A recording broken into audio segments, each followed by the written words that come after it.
નમસ્કાર મિત્રો, હું મિતેશ જોશી કૌટિલ્ય લાઈવના ઓનલાઈન પ્લેટફોર્મ ઉપર આપ સૌનું હાર્દિક સ્વાગત કરું છું. મિત્રો, નજીકમાં કોન્સ્ટેબલની પરીક્ષા આવી રહી છે. સીસીઈ ગ્રુપ એ અને ગ્રુપ બીની પણ પરીક્ષા આવી રહી છે, તેમજ સ્ટાફ નર્સની પણ ભરતી પડી ચૂકી છે. હવે સવાલ એ છે કે આ ભરતીમાં કોણ સફળતાના શિખર સુધી પહોંચી શકશે. જી હા મિત્રો, એ જ વિદ્યાર્થી સફળતાના શિખર સુધી પહોંચી શકશે જેને આત્મવિશ્વાસ નિર્માણ કર્યો છે, ભરપૂર બિલ્ડ કર્યો છે. એ જ આ પરીક્ષામાં સફળતા મેળવી શકશે. પરીક્ષામાં સફળતા મેળવવા માટે દ્રઢ ઈચ્છા શક્તિ અને દ્રઢ આત્મવિશ્વાસ આ બંને રસાયણોની જરૂર હોય છે. હા મિત્રો, नजर को बदलो नजारे बदल जाएंगे, सोच को बदलो सितारे बदल जाएंगे, कश्तियां बदलने की जरूरत नहीं, दिशा को बदलो किनारे बदल जाएंगे. जी हाँ मित्रों, इसी सोच के साथ हम आज आप और मैं एक विषय को समझने की कोशिश करते हैं. तो ચાલો મિત્રો, કોઈ પણ પરીક્ષા હોય તેમાં ઇતિહાસ વિષય એ એવો વિષય છે કે તમામ પરીક્ષામાં એક માઇલસ્ટોન બને છે. એટલે કે જીકે ના દ્રષ્ટિકોણથી આપણે જોઈએ તો પણ ઇતિહાસને સમજવો જરૂરી બને છે. અને કોઈ પણ પરીક્ષા હોય એમાં એ પરીક્ષામાં ઇતિહાસ જેવો વિષય એ ઇગ્નોર કરી શકાય તેમ હોતો નથી, કેમ કે ઘણી વખતે ઇતિહાસમાં એક કરતા વધારે વિષયોનો પણ સમાવેશ થઈ જતો હોય છે. જેમ કે સાંસ્કૃતિક વારસા જેવા વિષયો જે છે તે ઇતિહાસ સાથે સંકળાયેલા હોય છે. અને આખો જ ઇતિહાસ ભારતનો અને ગુજરાતનો આખો ઇતિહાસ જે છે એ 6 થી 7,000 વર્ષ જૂનો ઇતિહાસ એ આપણી સ્પર્ધાત્મક પરીક્ષા માટે ખૂબ જ જરૂરી બને છે. મિત્રો, ઇતિહાસમાં દરેકને એક પ્રશ્ન હોય છે કે ઇતિહાસ યાદ રહેતો નથી, સાલવારી જે છે તે યાદ રહેતી નથી, શું કરવું સાહેબ? હા, આ દરેકનો પ્રશ્ન હોય છે. મિત્રો, આજે આપણે આ વિડીયોમાં ઇતિહાસને, સમગ્ર ઇતિહાસને, એ ગુજરાતનો હોય કે ભારતનો હોય, એ સમગ્ર ઇતિહાસને વ્યવસ્થિત રીતે સમજવાનો પ્રયત્ન કરીશું. મિત્રો, એનો બેઝ જે છે, પાયો જે છે એ સમજવાનો પ્રયત્ન કરીશું. જો ક્રમબદ્ધ ઇતિહાસને જાણવાનો પ્રયત્ન કરીશું તો આ ઇતિહાસ એ આપણને જરૂરથી યાદ રહેશે અને ઇતિહાસને સમજવામાં સરળતા પણ રહેશે. કોઈ પણ સ્પર્ધાત્મક પરીક્ષા હોય એ પરીક્ષામાં ઘણી વખતે સાચા જવાબ કરતા ખોટા જવાબ શોધીએ તો સાચો જવાબ ઓટોમેટિક મળી જતો હોય છે. એટલા માટે પણ એ ખોટા જવાબ શોધવા માટે આપણને એ વિષયનું બેઝિક સ્ટ્રક્ચર એ ધ્યાનમાં હોવું એ જરૂરી બને છે. મિત્રો, આજે આપણે આ વિડીયોમાં આખા જ ઇતિહાસનું, ભારતનો અને ગુજરાતનો આખા જ ઇતિહાસનું બેઝિક સ્ટ્રક્ચર શું છે તેને ક્રમબદ્ધ સમજવાનો પ્રયત્ન કરવાનો છે. મિત્રો, આ ચેનલને હજુ પણ તમે સબસ્ક્રાઇબ ન કરી હોય તો કરી દેજો. વિડીયોમાં નીચે સબસ્ક્રાઇબનું બટન છે, એ બટન દબાવી દેજો, જેથી કરીને આવા વિડીયો એ તમને રેગ્યુલર મળતા રહે. અને આપણી યુટ્યુબ ચેનલ, ટેલિગ્રામ ચેનલ અને વોટ્સઅપ ચેનલના માધ્યમથી કૌટિલ્ય લાઈવ સાથે આપ જોડાયેલા રહેજો. ચાલો મિત્રો, વધારે વાત ન કરતા આપણે આ વિષયને સમજવાનો પ્રયત્ન કરવાનો છે. મિત્રો, ઇતિહાસ વિષય એ એવો વિષય છે કે જેને આપણે ક્રમબદ્ધ જો જોઈશું તો જ એ આપણને યાદ રહેશે. એનું સ્ટ્રક્ચર જો આપણે સમજશું વ્યવસ્થિત રીતે તો આપણને એ ઇતિહાસ સમજવામાં તકલીફ પડશે નહીં. એટલે આજે આપણે આખા સ્ટ્રક્ચર વિશે વાત કરવાની છે. કયા કયા ભાગમાં આપણે આ વિષયનો, ઇતિહાસ વિષયનો અભ્યાસ કરી શકાય તેની એકદમ સરળ સમજૂતી એ હું તમને આપવા જઈ રહ્યો છું. આ વિડીયોમાં આપણે જોઈએ આગળ. મિત્રો, ઇતિહાસ જે છે, ઇતિહાસને જુદા જુદા ભાગમાં, ભારતનો ઇતિહાસ એ લગભગ 6 થી 7,000 વર્ષ જૂનો ઇતિહાસ છે. મિત્રો, આ ઇતિહાસ જે છે એ ઇતિહાસમાં અનેક રાજાઓ, અનેક મહારાજાઓ અહીંયા આવ્યા, એમણે શાસન કર્યું, એમણે કોઈક ને કોઈક યુદ્ધો કર્યા, એ યુદ્ધો જીત્યા, પોતાનું શાસન સ્થાપ્યું. એ શાસન દરમિયાન એમની રાજકીય પરિસ્થિતિ, સામાજિક પરિસ્થિતિ, સાહિત્યિક પરિસ્થિતિ કે સાંસ્કૃતિક પરિસ્થિતિ જે છે એ ધરોહર રૂપે અહીંયા મૂકતા ગયા. અને એ જે ધરોહર મૂકતા ગયા એ માહિતી જે આપણને મળે છે એ માહિતી આપણને જો આપણે ક્રમબદ્ધ યાદ રાખીશું તો એ જલ્દી યાદ રહેશે. પરંતુ ઇતિહાસનો અભ્યાસ એ કયા કયા ભાગમાં કરવો જોઈએ એ જાણવું ખૂબ જ જરૂરી છે. મિત્રો, ઇતિહાસનો અભ્યાસ ચાલુ કરવા માટે સૌથી પહેલા તો એને પ્રાગ ઇતિહાસકાળથી આપણો ઇતિહાસ જે છે ચાલુ કરી શકાય. હવે પ્રશ્ન એ થાય કે પ્રાગ ઇતિહાસકાળ એટલે શું? વિદ્યાર્થી મિત્રો, પ્રાગ ઇતિહાસકાળ એટલે શું? પ્રાગ ઇતિહાસકાળ એટલે એવો ઇતિહાસ કે એ સમય દરમિયાન કોઈ ધાતુ શોધાઈ ન હતી. એટલે કે એ ઇતિહાસને આપણે પથ્થર યુગ તરીકે પણ ઓળખી શકીએ છીએ. વિદ્યાર્થી મિત્રો, આ પથ્થર યુગ જે છે એમાં કોઈ ધાતુ શોધાઈ નથી અને એ દરમિયાન માનવ જે છે એ પથ્થરના હથિયારોનો ઉપયોગ કરતો હતો. એટલે કે પથ્થરની એક હસ્તકુહાડી જે છે એ મળેલી છે. આવા અનેક આદિમાનવના સમયમાં અનેક વસ્તુઓ જે છે એ આપણને પ્રાપ્ત થાય છે. જુદી જુદી જગ્યાએથી એ વસ્તુઓ જે છે એ મળેલી છે. બરાબર.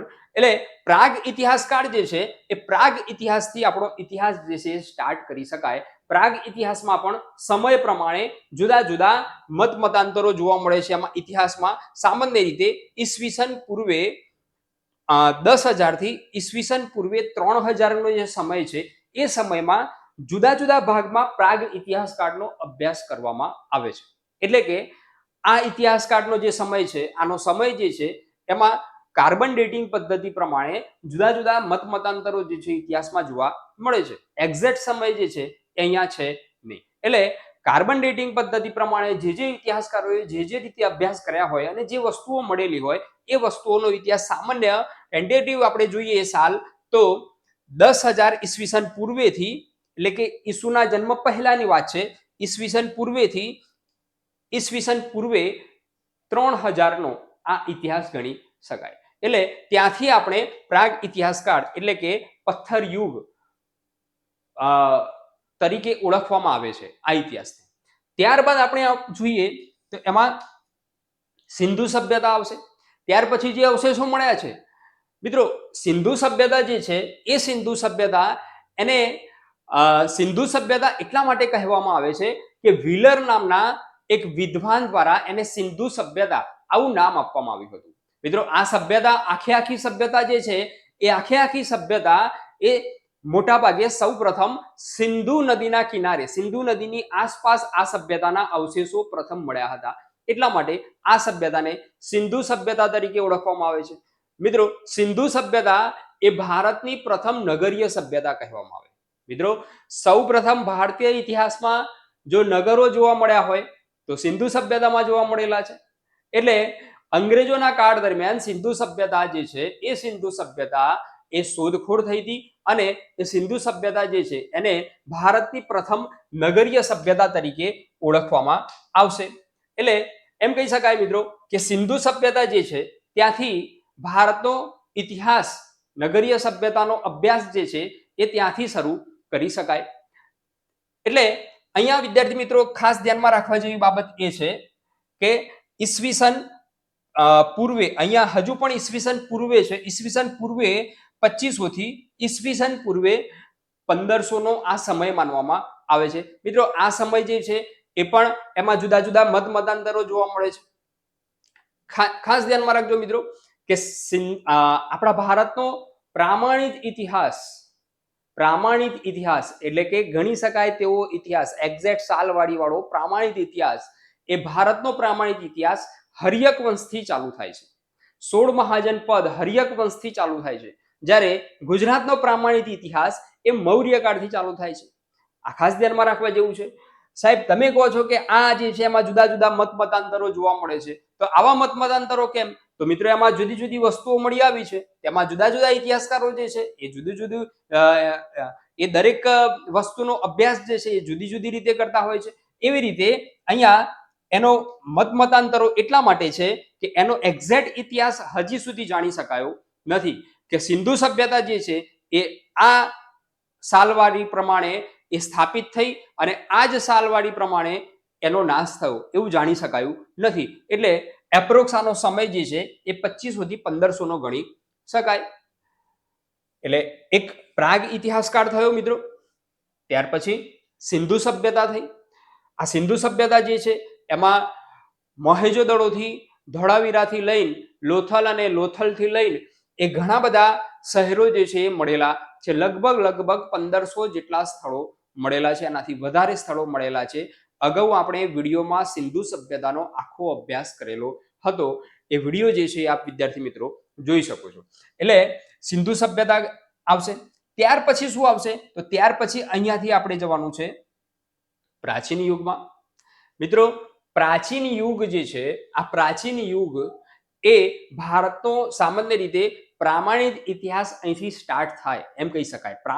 પ્રાચીન યુગથી ઈસવીસન પૂર્વે 600 થી માંડીને ઈસવીસન 700 સુધી આ પ્રાચીન યુગ તરીકે ઓળખવામાં આવે છે. મિત્રો, અહીંયા ધ્યાનમાં રાખવા જેવી બાબત એ છે કે અહીંયા ઈસવીસન પૂર્વે 600 છે અને અહીંયા ઈસવીસન 700 છે.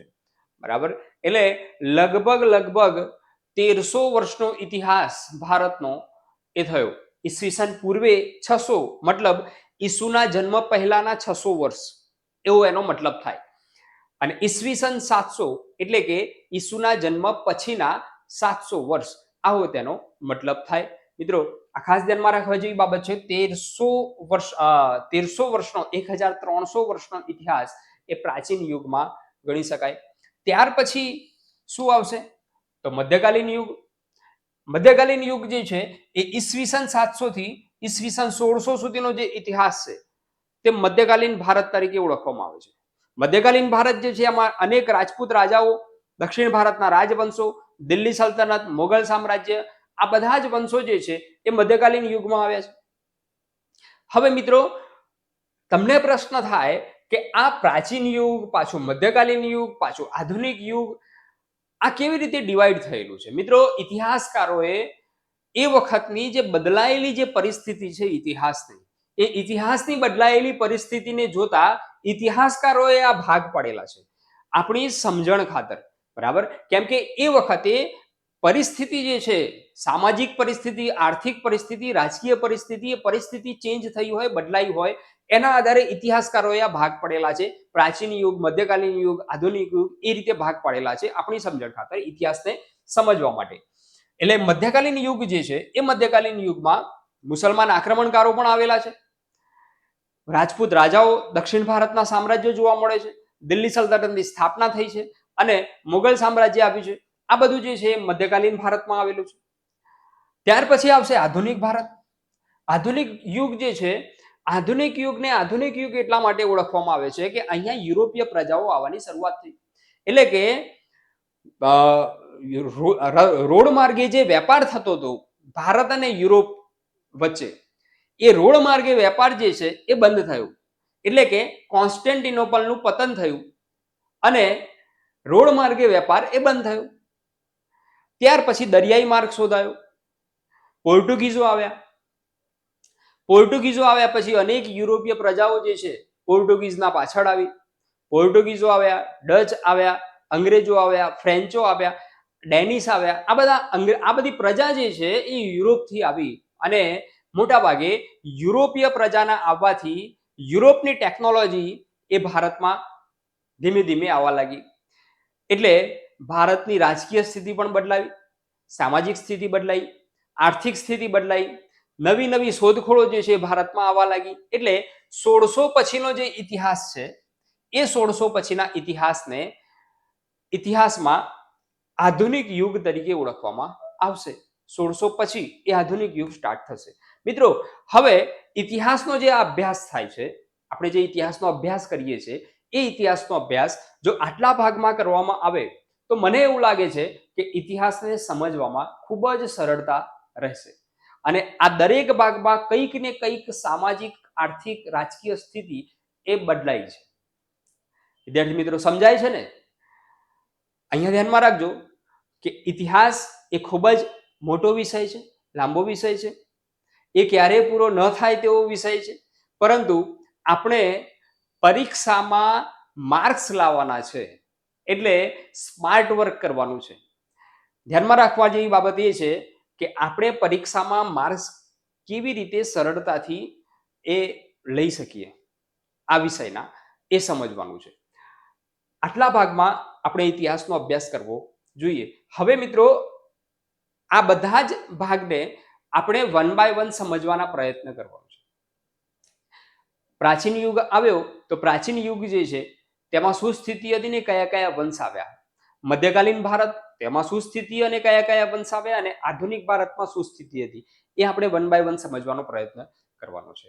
મિત્રો ધ્યાનમાં રાખજો, અહીંયા જે વિડીયો લેક્ચર આપ જુઓ છો તેની પીડીએફ સ્વરૂપે સંપૂર્ણ પીડીએફ તમને મોબાઈલ એપ્લિકેશન જઈને મોબાઈલ એપ્લિકેશન ડાઉનલોડ કરીને તેમાં તમે જોશો તો તમને આની પીડીએફ પણ મળી જશે. એટલે કૌટિલ્ય લાઈવની એપ્લિકેશન તમે પ્લે સ્ટોર પરથી ડાઉનલોડ કરી શકો છો.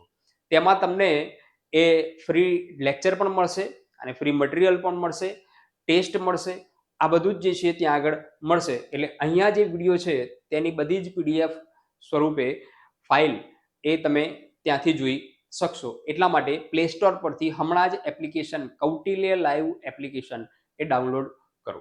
ચાલો મિત્રો, હવે આપણે આ બધા જ ભાગ એ વન બાય વન જોઈએ. સૌથી પહેલા તો પ્રાગ ઇતિહાસકાળ છે. પ્રાગ ઇતિહાસકાળ એનો મતલબ થાય કે પથ્થર યુગ. પથ્થર યુગ.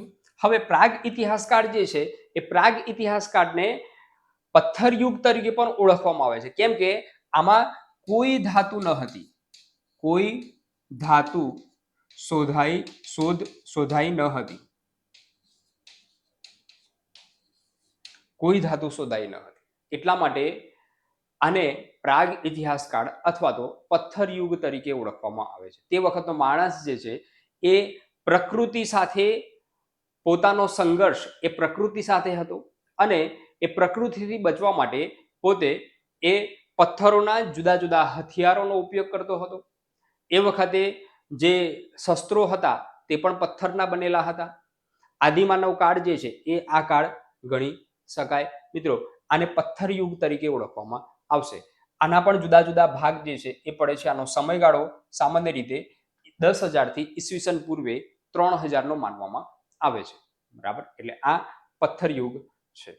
ત્યાર પછી વાત કરીએ આપણે સિંધુ સભ્યતા. મિત્રો સિંધુ સભ્યતા જે છે એને સિંધુ સભ્યતા એટલા માટે કહેવામાં આવે છે કે તે સિંધુ નદી કિનારે તેના અવશેષો સૌ પ્રથમવાર પ્રાપ્ત થયા હતા. એટલા માટે આને સિંધુ સભ્યતા તરીકે ઓળખવામાં આવશે. આનો સમયગાળો 2500 ઈસવીસન પૂર્વે 2500 થી 1500 નો માનવામાં આવે છે. ઈસવીસન પૂર્વે 2500 થી 1500 નો માનવામાં આવે છે. બરાબર છે. આમાં પણ અનેક શહેરો જે છે મળી આવેલા છે. એમાં ધોળાવીરા છે, મોહેજો-દડો છે, હડપ્પા છે, બરાબર, ચાંગુદરો છે, કાલીબંગા છે, સુરકોટડા છે. આવા 1500 થી વધારે સ્થળો મળ્યા છે. એમાં સૌથી વધારે જો મળ્યા હોય તો એ ગુજરાતમાં મળેલા છે અને ગુજરાતમાં સૌથી વધારે સ્થળો મળ્યા હોય તો એ કચ્છ જિલ્લામાં મળેલા છે. મિત્રો આ સિંધુ સભ્યતાનો અભ્યાસ એ વખતે એમ કહી શકાય કે ભારતની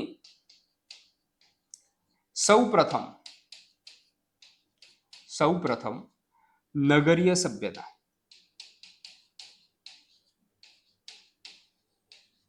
ભારતની સૌપ્રથમ નગરીય સભ્યતા એ આ હતી, સિંધુ સભ્યતા.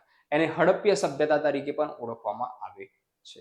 પરીક્ષામાં સિંધુ સભ્યતાના સારા એવા પ્રશ્નો એ પૂછાતા હોય છે. કરંટનો મુદ્દો પણ છે. કેમ કે અત્યારે હાલ પણ કેટલીક જગ્યાએ સિંધુ સભ્યતાના અવશેષો શોધાયા છે. શોધાયેલા જે અવશેષો છે એમાં ખોદકામ પણ ચાલુ છે. દાખલા તરીકે કચ્છમાં આવેલું ધોળાવીરા, તો ત્યાં આગળ ખોદકામ ચાલુ છે. એટલે આ કરંટ અફેર્સનો મુદ્દો પણ છે. એટલે આ સિંધુ સભ્યતા જે છે પરીક્ષા માટે મોસ્ટ ઇમ્પોર્ટન્ટ ટોપિક છે. એટલે આ સિંધુ સભ્યતાનો આખો અલગથી અભ્યાસ કરવામાં આવે છે. ત્યાર પછી આપણે જોઈએ વૈદિક યુગ. મિત્રો વૈદિક યુગ જે છે એ વૈદિક યુગ એ આખો અલગ ભાગ પડે છે. એમાં સિંધુ સભ્યતા પછી તરત જ જો ભારતીય ઇતિહાસમાં સ્ટાર્ટ થતું હોય તો એ વૈદિક યુગ ચાલુ થાય છે.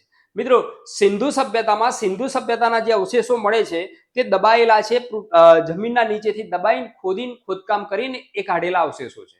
હવે આ સભ્યતાનો અંત કેવી રીતે થયો તેની કોઈને ખબર નથી. જુદા જુદા મતાંતરો છે, પણ એક મત એવો છે કે આર્યો જે છે એ ભારતમાં આવ્યા અને આર્યોએ આ સભ્યતાનો એટલે કે સિંધુ સભ્યતાનો અંત કર્યો. આવી એક માન્યતા પ્રચલિત છે. એટલે ભારતીય ઇતિહાસમાં સૌપ્રથમ જો વ્યવસ્થિત લેખિત સ્વરૂપે જો પુરાવા મળતા હોય તો એ વૈદિક સભ્યતાના મળે છે. અને બીજી એક બાબત અગત્યની એ પણ છે કે જ્યાં સુધી સિંધુ સભ્યતાની શોધ જે છે એ તો 1921-22માં થઈ, પણ જ્યાં સુધી સિંધુ સભ્યતાની શોધ નહોતી થઈ એ વખતે ભારતીય ઇતિહાસ એ વૈદિક યુગથી શરૂ થતો હતો. એટલે વૈદિક યુગ જે છે એ અગત્યનો. બીજું, વૈદિક યુગના અવશેષો એ આપણને લેખિત પુરાવા પ્રાપ્ત થાય છે. આપણા વેદો છે, ઉપનિષદો છે, પુરાણો છે, 2 મહાકાવ્યો રામાયણ અને મહાભારત, આવા અનેક ગ્રંથો, સ્મૃતિ ગ્રંથો એ વૈદિક યુગના અવશેષો, લેખિત સાહિત્ય જે છે આપણને પ્રાપ્ત થાય છે. અને આને આર્ય યુગ તરીકે પણ ઓળખવામાં આવે છે. આર્ય યુગ, આમાં મુખ્ય જાતિ છે એ આર્ય છે, જેને આર્યોને ભારતના મૂળ નિવાસી તરીકે પણ ઓળખવામાં આવે છે. અમને ભારતના મૂળ નિવાસી તરીકે પણ ઓળખવામાં આવશે. હવે વૈદિક યુગનો અભ્યાસ, એમાં સાલવડી જોઈએ આમાં તો ઈસવીસન પૂર્વે 1500 થી ઈસવીસન પૂર્વે 600 આ એનો સમયગાળો છે. હવે આના 2 ભાગ પડે છે. એક છે ઋગ્વેદ કાળ, જેને ઈસવીસન પૂર્વે 1500 થી ઈસવીસન પૂર્વે 1000, અને ત્યાર પછી ઉત્તર વૈદિક કાળ ઈસવીસન પૂર્વે 1000 થી ઈસવીસન પૂર્વે 600 નો માનવામાં આવે છે. મિત્રો, પરીક્ષામાં આ સાલ પૂછાતી હોય છે કે ઋગ્વેદ કાળ અને ઉત્તર વૈદિક કાળ, આ સાલ જે છે એ પૂછાતી હોય છે. ધ્યાનમાં રાખજો, આને ઋગ્વેદ કાળ તરીકે ઓળખવામાં આવે છે અને આને ઉત્તર વૈદિક કાળ તરીકે ઓળખવામાં આવે છે. એવું માનવામાં આવે છે કે લગભગ 1000 ની આસપાસ, ઈસવીસન પૂર્વે 1000 ની આસપાસ લોખંડની શોધ થઈ, અને લોખંડની શોધ થતા આખું જ સમાજ જીવન જે છે એ બદલાયું. આર્થિક પદ્ધતિ જે છે એ ચેન્જ થઈ, બદલાઈ. એટલે આ ઉત્તર વૈદિક કાળ જે છે એ ઉત્તર વૈદિક કાળને એ અલગ એની ગણતરી કરવામાં આવે છે, કેમ કે એ વખતે સામાજિક સ્થિતિ, રાજકીય સ્થિતિ જે છે એ અલગ જોવામાં આવે છે. એટલે ઉત્તર વૈદિક કાળ અને ઋગ્વેદ કાળ, આ 2 ભાગ એ વૈદિક યુગના જોવા મળશે. આર્ય જે છે એ મુખ્ય જાતિ હતી. આમાં વર્ણ વ્યવસ્થા એ જોવા મળે છે. 4 આશ્રમ વ્યવસ્થા જે છે એ પણ જોવા મળે છે. આમાં મુખ્ય સ્ત્રોત જે છે એનું સાહિત્ય, વૈદિક યુગનું જે સાહિત્ય છે એનો મુખ્ય સ્ત્રોત છે. જેમ કે 4 વેદ છે, એમાં સૌથી જૂનામાં જૂનો વેદ જે છે એ ઋગ્વેદ છે, બરાબર છે. ત્યાર પછી પુરાણો છે, 18 પુરાણો છે, 108 ઉપનિષદો છે, બરાબર. વેદાંગો છે, 6 વેદાંગો છે, 2 મહાકાવ્યો છે, રામાયણ અને મહાભારત એ 2 મહાકાવ્યો છે. જુદા જુદા ઋષિ મુનિઓએ સ્મૃતિ ગ્રંથો લખેલા છે. એમાં મુખ્ય સ્મૃતિ ગ્રંથ જે છે તે મનુસ્મૃતિ છે, બરાબર. એ સિવાય બ્રાહ્મણ ગ્રંથો છે, અનેક બીજા અન્ય પુસ્તકો જે લખાયેલા હોય તે આ વૈદિક યુગની જાણકારી મેળવવાનો મુખ્ય સ્ત્રોત કહી શકાય. એટલે આ વૈદિક યુગ થશે. હવે વૈદિક યુગ પછી મોટા ભાગે આમાં કૃષ્ણ યાદવ જે છે, અહીંયા હસ્તિનાપુર એ રાજકીય પ્રવૃત્તિનું મુખ્ય કેન્દ્ર હતું. યાદવ એ આવ્યા, ખાસ કરીને કૃષ્ણ મથુરા છોડીને દ્વારકામાં આવ્યા, અને દ્વારકામાં આવ્યા પછી કુરુક્ષેત્રનું યુદ્ધ થયું. કૃષ્ણ જે છે એમને એ યુદ્ધમાં મહત્વનો રોલ એ આપ્યો, અને મોટા ભાગે કૃષ્ણના મૃત્યુ પછી યાદવો અંદરો અંદર લડ્યા, અને યાદવા સ્થળી જે ગીર સોમનાથ જિલ્લામાં આવેલું છે ત્યાં આગળ યાદવનો નાશ થયો, અને સમગ્ર યાદવ કુળના સાથે આ વૈદિક યુગ જે છે એનો પણ અંત આવેલો જોવા મળે છે. ત્યાર પછી ભારતનો ઇતિહાસ પાછો બદલાયો છે. એટલે આખો યુગ જે છે એ ફરીથી પાછો આવશે, પ્રાચીન યુગ. અહીંયા વિદ્યાર્થી મિત્રો, આપણે કયા જોયા આપણે ભાગ? તો એક પ્રાગ ઇતિહાસકાળ જોયો, ત્યાર પછી સિંધુ સભ્યતા જોઈ, ત્યાર પછી આપણે વૈદિક યુગ જોયો. એટલે 3 યુગ જે છે એ આપણે 3 સમય જે છે ઇતિહાસના એની ચર્ચા કરી. હવે પાછા આવીએ ચોથામાં. શું છે? તો પ્રાચીન યુગ, ઈસવીસન પૂર્વે 600 થી ઈસવીસન પૂર્વે 700 આ પ્રાચીન યુગ તરીકે ઓળખવામાં આવે છે. હવે આ પ્રાચીન યુગમાં શું હતું? પ્રાચીન યુગની સામાજિક સ્થિતિ અને એ વખતે કયા કયા વંશ, પ્રાચીન યુગમાં કયા કયા વંશનો સમાવેશ થાય છે તે આપણે જોઈએ તો ખાસ કરીને પ્રાચીન યુગમાં સૌથી પહેલા તો 16 મહાજન પદ એ આવશે. મિત્રો હવે આ 16 મહાજન પદ શું છે? યાદવોના મૃત્યુ પછી મોટાભાગે વૈદિક યુગના અંત પછી નર્મદા નદીથી ઉપરના ભાગમાં એટલે કે ઉત્તર ભારતમાં જુદા જુદા મહાજન પદો એટલે કે જુદા જુદા પ્રાદેશિક સામ્રાજ્યો એ ઉભા થયા અને એ જે પ્રાદેશિક સામ્રાજ્યો જે છે એને મહાજન પદ તરીકે ઓળખવામાં આવતું, જેને આપણે રાજ્ય તરીકે સામાન્ય રીતે રાજ્ય તરીકે ઓળખીએ છીએ તે એ વખતે પદ તરીકે ઓળખાતું, મહાજન પદ તરીકે ઓળખવામાં આવતું અને એ પદનો જે રાજા હોય તેને મહાજન તરીકે ઓળખવામાં આવતું. હવે આ કેટલા હતા? તો આવા 16 હતા. 16 જુદા જુદા પ્રાદેશિક સામ્રાજ્યો જે છે એ હતા, એટલા માટે આ સમયને 16 મહાજન પદ તરીકે ઓળખવામાં આવે છે. ઈસવીસન પૂર્વે 600 થી ઈસવીસન પૂર્વે 321 સુધીનો સમય એ ભારતીય ઇતિહાસમાં 16 મહાજન પદ તરીકે ઓળખવામાં આવે છે. એમાં સૌથી શક્તિશાળી જો મહાજન પદ હોય તો મગધ એ સૌથી શક્તિશાળી મહાજન પદ હતું અને શરૂઆતમાં રાજગૃહ એની રાજધાની હતી. ત્યાર પછી પાટલીપુત્ર એની રાજધાની લાવવામાં આવી. મગધ એટલે અત્યારે હાલનું બિહાર અને પાટલીપુત્ર એટલે અત્યારે હાલનું પટના. ત્યાં આગળ એ ભારતની રાજધાની એ ઊભી થઈ. હવે 16 મહાજન પદ વખતે એક હર્યક વંશ આવ્યો હતો. હર્યક વંશ, આ હર્યક વંશ જે છે એ મગધમાં હતો. મગધ જે છે એ સૌથી શક્તિશાળી મહાજન પદ તરીકે આગળ આવ્યું. એમાં એક હર્યક વંશ આવ્યો હતો. એ હર્યક વંશ જે છે ત્યાંથી ભારતનો પ્રામાણિક ઇતિહાસ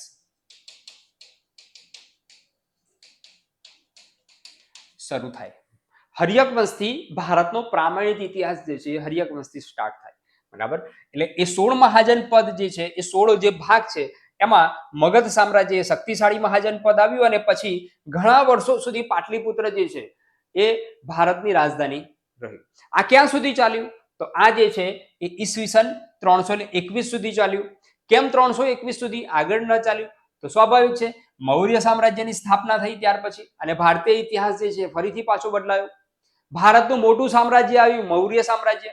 ચંદ્રગુપ્ત મૌર્ય એ ચાણક્યની સહાયથી, કૌટિલ્યની સહાયથી ચંદ્રગુપ્ત મૌર્ય જે છે એને ઈસવીસન પૂર્વે 321માં પાટલીપુત્રમાં ધનાનંદની હત્યા કરીને મૌર્ય વંશની સ્થાપના કરેલી છે. વિદ્યાર્થી મિત્રો, ત્યાંથી મૌર્ય વંશ શરૂ થાય છે ઈસવીસન પૂર્વે 321 અને ભારતનો સૌથી મોટામાં મોટું પ્રાદેશિક જો સામ્રાજ્ય હોય, સૌથી મોટામાં મોટું તો એ મૌર્ય સામ્રાજ્યનું છે. અને ચંદ્રગુપ્ત મૌર્ય જે છે એને મૌર્ય સામ્રાજ્યની સ્થાપના કર્યા પછી આ 16 મહાજન પદનો અંત કર્યો. મહાજન પદ પ્રથા જે છે એને સમાપ્ત કરી અને ભારતને એક હથ્થું શાસન જે છે ફરીથી પાછું આપ્યું. એટલે ત્યાંથી મૌર્ય સામ્રાજ્ય સ્ટાર્ટ થશે. ક્યાં સુધી ચાલશે ભાઈ? તો ઈસવીસન પૂર્વે 185 સુધી ચાલશે. ચંદ્રગુપ્ત મૌર્ય આવ્યો છે, ત્યાર પછી બિંદુસાર આવ્યો છે, ત્યાર પછી અશોક આવ્યો છે અને અશોક પછીના જે શાસકો છે તે નિર્બળ સાબિત થયા, કેમ કે અશોક જે છે એને યુદ્ધની નીતિ છોડી અને ધર્મની નીતિ અપનાવી એટલે એનું સામ્રાજ્ય જે છે એ ધીમે ધીમે કમજોર થવા લાગ્યું અને એના પછીના જે વંશજો આવ્યા તે વંશજો એ સામ્રાજ્યને બહુ લાંબા સમય સુધી ચલાવી શક્યા નહીં અને મૌર્ય સામ્રાજ્યનો છેલ્લો રાજા હતો બૃહદ્રથ. આ બૃહદ્રથના સમયમાં સામ્રાજ્ય જે છે એ સામ્રાજ્યને વ્યવસ્થિત કરવા માટે એનો પોતાનો એક બ્રાહ્મણ મંત્રી રાખ્યો. એનું નામ હતું પુષ્યમિત્ર શૃંગ. આ પુષ્યમિત્ર શૃંગ જે છે એ ખૂબ જ હોશિયાર અને એને એમ લાગ્યું કે બૃહદ્રથને હટાઈને હું જ શૃંગ વંશની સ્થાપના કરું. મોટાભાગે ઇતિહાસમાં આ કોમન વાત જોવા મળશે. જ્યારે મોટું સામ્રાજ્ય હોય અને શક્તિશાળી શાસક હોય એ વખતે એ શક્તિશાળી શાસક પછીના જે શાસકો આવે છે એ મોટા ભાગે નિર્બળ સાબિત થાય છે. ધીમે ધીમે એનો મંત્રી એ છેલ્લા રાજાને હટાવે છે અને એ નવા સામ્રાજ્યની સ્થાપના કરે છે. આ તમામ મોટા વંશોમાં કોમન જોવા મળશે. કાં તો પછી વિદેશી આક્રમણ થયું હોય અને એના કારણે વંશ જે છે એ નાશ પામ્યો હોય, કાં તો એના મંત્રીના કારણે વંશ જે છે એ નાશ પામ્યો હોય. આ કોમન બાબત જોવા મળે છે દરેક વંશમાં. એટલે બૃહદ્રથને હટાવ્યો અને પુષ્યમિત્ર શૃંગ જે છે એને શૃંગ વંશની સ્થાપના કરી. ત્યાં સુધી આ મૌર્ય વંશ ચાલશે. મિત્રો, આ ભારતનો મોટો વંશ હતો. કોઈ પણ મોટો વંશ જ્યારે ધ્વંસ થાય એ વખતે ફરીથી પાછા નાના નાના સામ્રાજ્યો ઊભા થાય છે. એટલે અહીંયા પણ એ જ બને છે. ઉત્તર ભારતમાં મોટા ભાગે મૌર્ય વંશના અંત પછી નર્મદા નદીથી ઉપરના ભાગમાં અનેક નાના નાના સામ્રાજ્યો ફરીથી પાછા ઊભા થયા. હવે એ જે સામ્રાજ્યો ઊભા થયા એ ક્યાં સુધી ચાલ્યા? તો એ સામ્રાજ્યો ચાલશે ગુપ્ત યુગ સુધી. એટલે કે ગુપ્ત યુગની જ્યાં સુધી ગુપ્ત વંશની જ્યાં સુધી સ્થાપના ન થઈ ત્યાં સુધી આ નાના નાના સામ્રાજ્યો ચાલશે. હવે આ જે સમય છે, કયો સમય? તો ઈસવીસન પૂર્વે 185 એટલે કે મૌર્ય વંશનો અંત અને ગુપ્ત યુગની સ્થાપના એટલે કે ઈસવીસન 240. આ બંને વચ્ચેનો જે સમય છે એને ભારતીય ઇતિહાસમાં અનુમૌર્ય કાળ તરીકે ઓળખવામાં આવે છે. અનુમૌર્ય કાળ. મિત્રો, આ પરીક્ષામાં ખાસ અગત્યનું પૂછાતું હોય છે કે અનુમૌર્ય કાળ એટલે શું? અનુમૌર્ય કાળ એટલે મૌર્ય વંશનો અંત અને ગુપ્ત યુગની સ્થાપના. આ બંને વચ્ચેનો જે સમય છે એને ભારતીય ઇતિહાસમાં અનુમૌર્ય કાળ તરીકે ઓળખવામાં આવશે. કયો સમય? તો ઈસવીસન પૂર્વે 185 થી ઈસવીસન 240. હવે અનુમૌર્ય કાળમાં શું થયું? અનુમૌર્ય કાળમાં શું સ્થિતિ હતી? રાજકીય સ્થિતિ શું હતી? કયા વંશ આવ્યા? કયા વંશે શું કર્યું? એ અહીંયા ધ્યાનમાં રાખો. તો અહીંયા અનુમૌર્ય કાળ જે છે એમાં બે બાબતો છે. એક છે પ્રાદેશિક રાજાઓ, એટલે કે ભારતના પ્રાદેશિક સ્થાનિક રાજાઓ આવ્યા છે, અને બીજા જે છે વિદેશી શાસકો આવ્યા છે. એટલે કે ભારતના નથી પણ બહારથી અહીંયા ભારતમાં આવ્યા છે અને ભારતમાં પોતાનું સામ્રાજ્ય સ્થાપ્યું છે અને ઇતિહાસમાં એમને નામના પણ સારી એવી મેળવી છે. બરાબર છે. એટલે પ્રાદેશિક વંશની વાત કરીએ તો એમાં શૃંગ વંશ, મેં તમને હમણાં વાત કરી, પુષ્યમિત્ર શૃંગ જે છે એ શૃંગ વંશની સ્થાપના કરી, તો એ શૃંગ વંશ આવશે. ત્યાર પછી કર્ણ વંશ આવશે. વાસુદેવ નામના વ્યક્તિએ આ કર્ણ વંશની સ્થાપના કરી હતી, તો એ કર્ણ વંશ આવશે. સાતવાહન વંશ આવશે. ઈસવીસનનો સૌથી જૂનો વંશ સાતવાહન વંશ. માતાના નામે અહીંયા રાજાઓ ઓળખાયા છે. સિમુક નામના વ્યક્તિએ અહીંયા સ્થાપના કરી છે અને આનો ખાસ પ્રખ્યાત રાજા, ઇતિહાસ પ્રસિદ્ધ રાજા આવ્યા છે ગૌતમી પુત્ર સાતકર્ણી. આ ગૌતમી પુત્ર સાતકર્ણી જે છે એ સાતવાહન વંશનો રાજા હતો. તો એ સાતવાહન વંશ આવશે. ત્યાર પછી ચેદી વંશ આવશે. આ ચેદી વંશ જે છે એ કલિંગમાં હતો. કલિંગ એટલે અત્યારે હાલનું ઓડિશા. એને એ વખતે કલિંગ તરીકે પ્રદેશ ઓળખાતો હતો. ત્યાં આગળ ચેદી વંશ આવ્યો છે. ચેદી વંશના સ્થાપક છે મહામેઘવાહન, એટલે કે આ વંશને મહામેઘવાહન વંશ તરીકે પણ ઓળખવામાં આવે છે. મિત્રો, તમે નામ સાંભળ્યું હશે ખારવેલનું. ખારવેલ. આ ખારવેલ જે છે એ ચેદી વંશમાં નો શાસક હતો. બરાબર. શ્રેષ્ઠ શાસક, ચેદી વંશનો શ્રેષ્ઠ શાસક કયો? તો એ ખારવેલ જે છે એ ચેદી વંશનો શ્રેષ્ઠ શાસક હતો. જૈન ધર્મમાં આ ખારવેલ રાજાનું નામ એ લેવામાં આવે છે. જૈન ધર્મનું રાગી રાજા હતો ખારવેલ. બરાબર. એટલે આટલા વંશ જે છે, શૃંગ વંશ, કર્ણ વંશ, સાતવાહન વંશ અને ચેદી વંશ, એ પ્રાદેશિક વંશ હતા. ત્યાર પછી વિદેશી શાસકો જે છે એ 4 વિદેશી શાસકોનો સમાવેશ થાય છે. હવે 4 વિદેશી શાસકો જે છે એ કયા છે? તો એ પહલવો છે, ત્યાર પછી શકો છે, જેને આપણે શક ક્ષત્રપ તરીકે ઓળખીએ છીએ. આ શક ક્ષત્રપ કાળ જે છે એમાં રુદ્રદામા એ આનો શ્રેષ્ઠ રાજા હતો. મહાક્ષત્રપ તરીકે ઓળખાયો. રુદ્રદામાનું શાસન જે છે એ ગુજરાતમાં પણ હતું.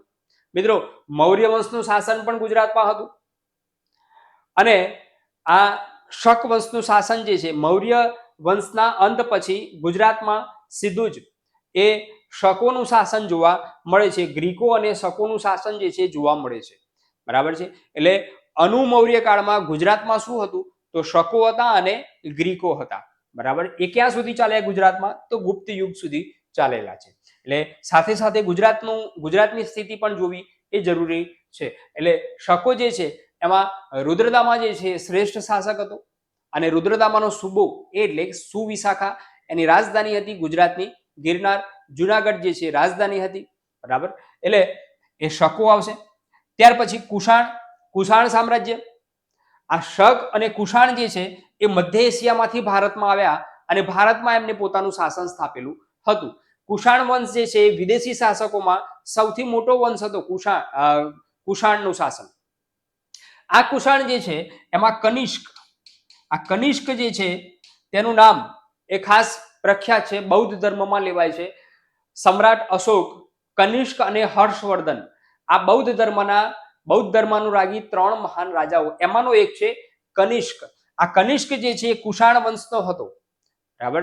એટલે એ સમય દરમિયાન, કનિષ્કના સમય દરમિયાન પણ ભારતમાં વ્યવસ્થિત શાસન પ્રણાલી થયેલી જોવા મળે છે. સાંસ્કૃતિક અને સાહિત્ય વિકાસ જે છે એ થયેલો જોવા મળે છે કનિષ્કના સમયમાં. બરાબર છે.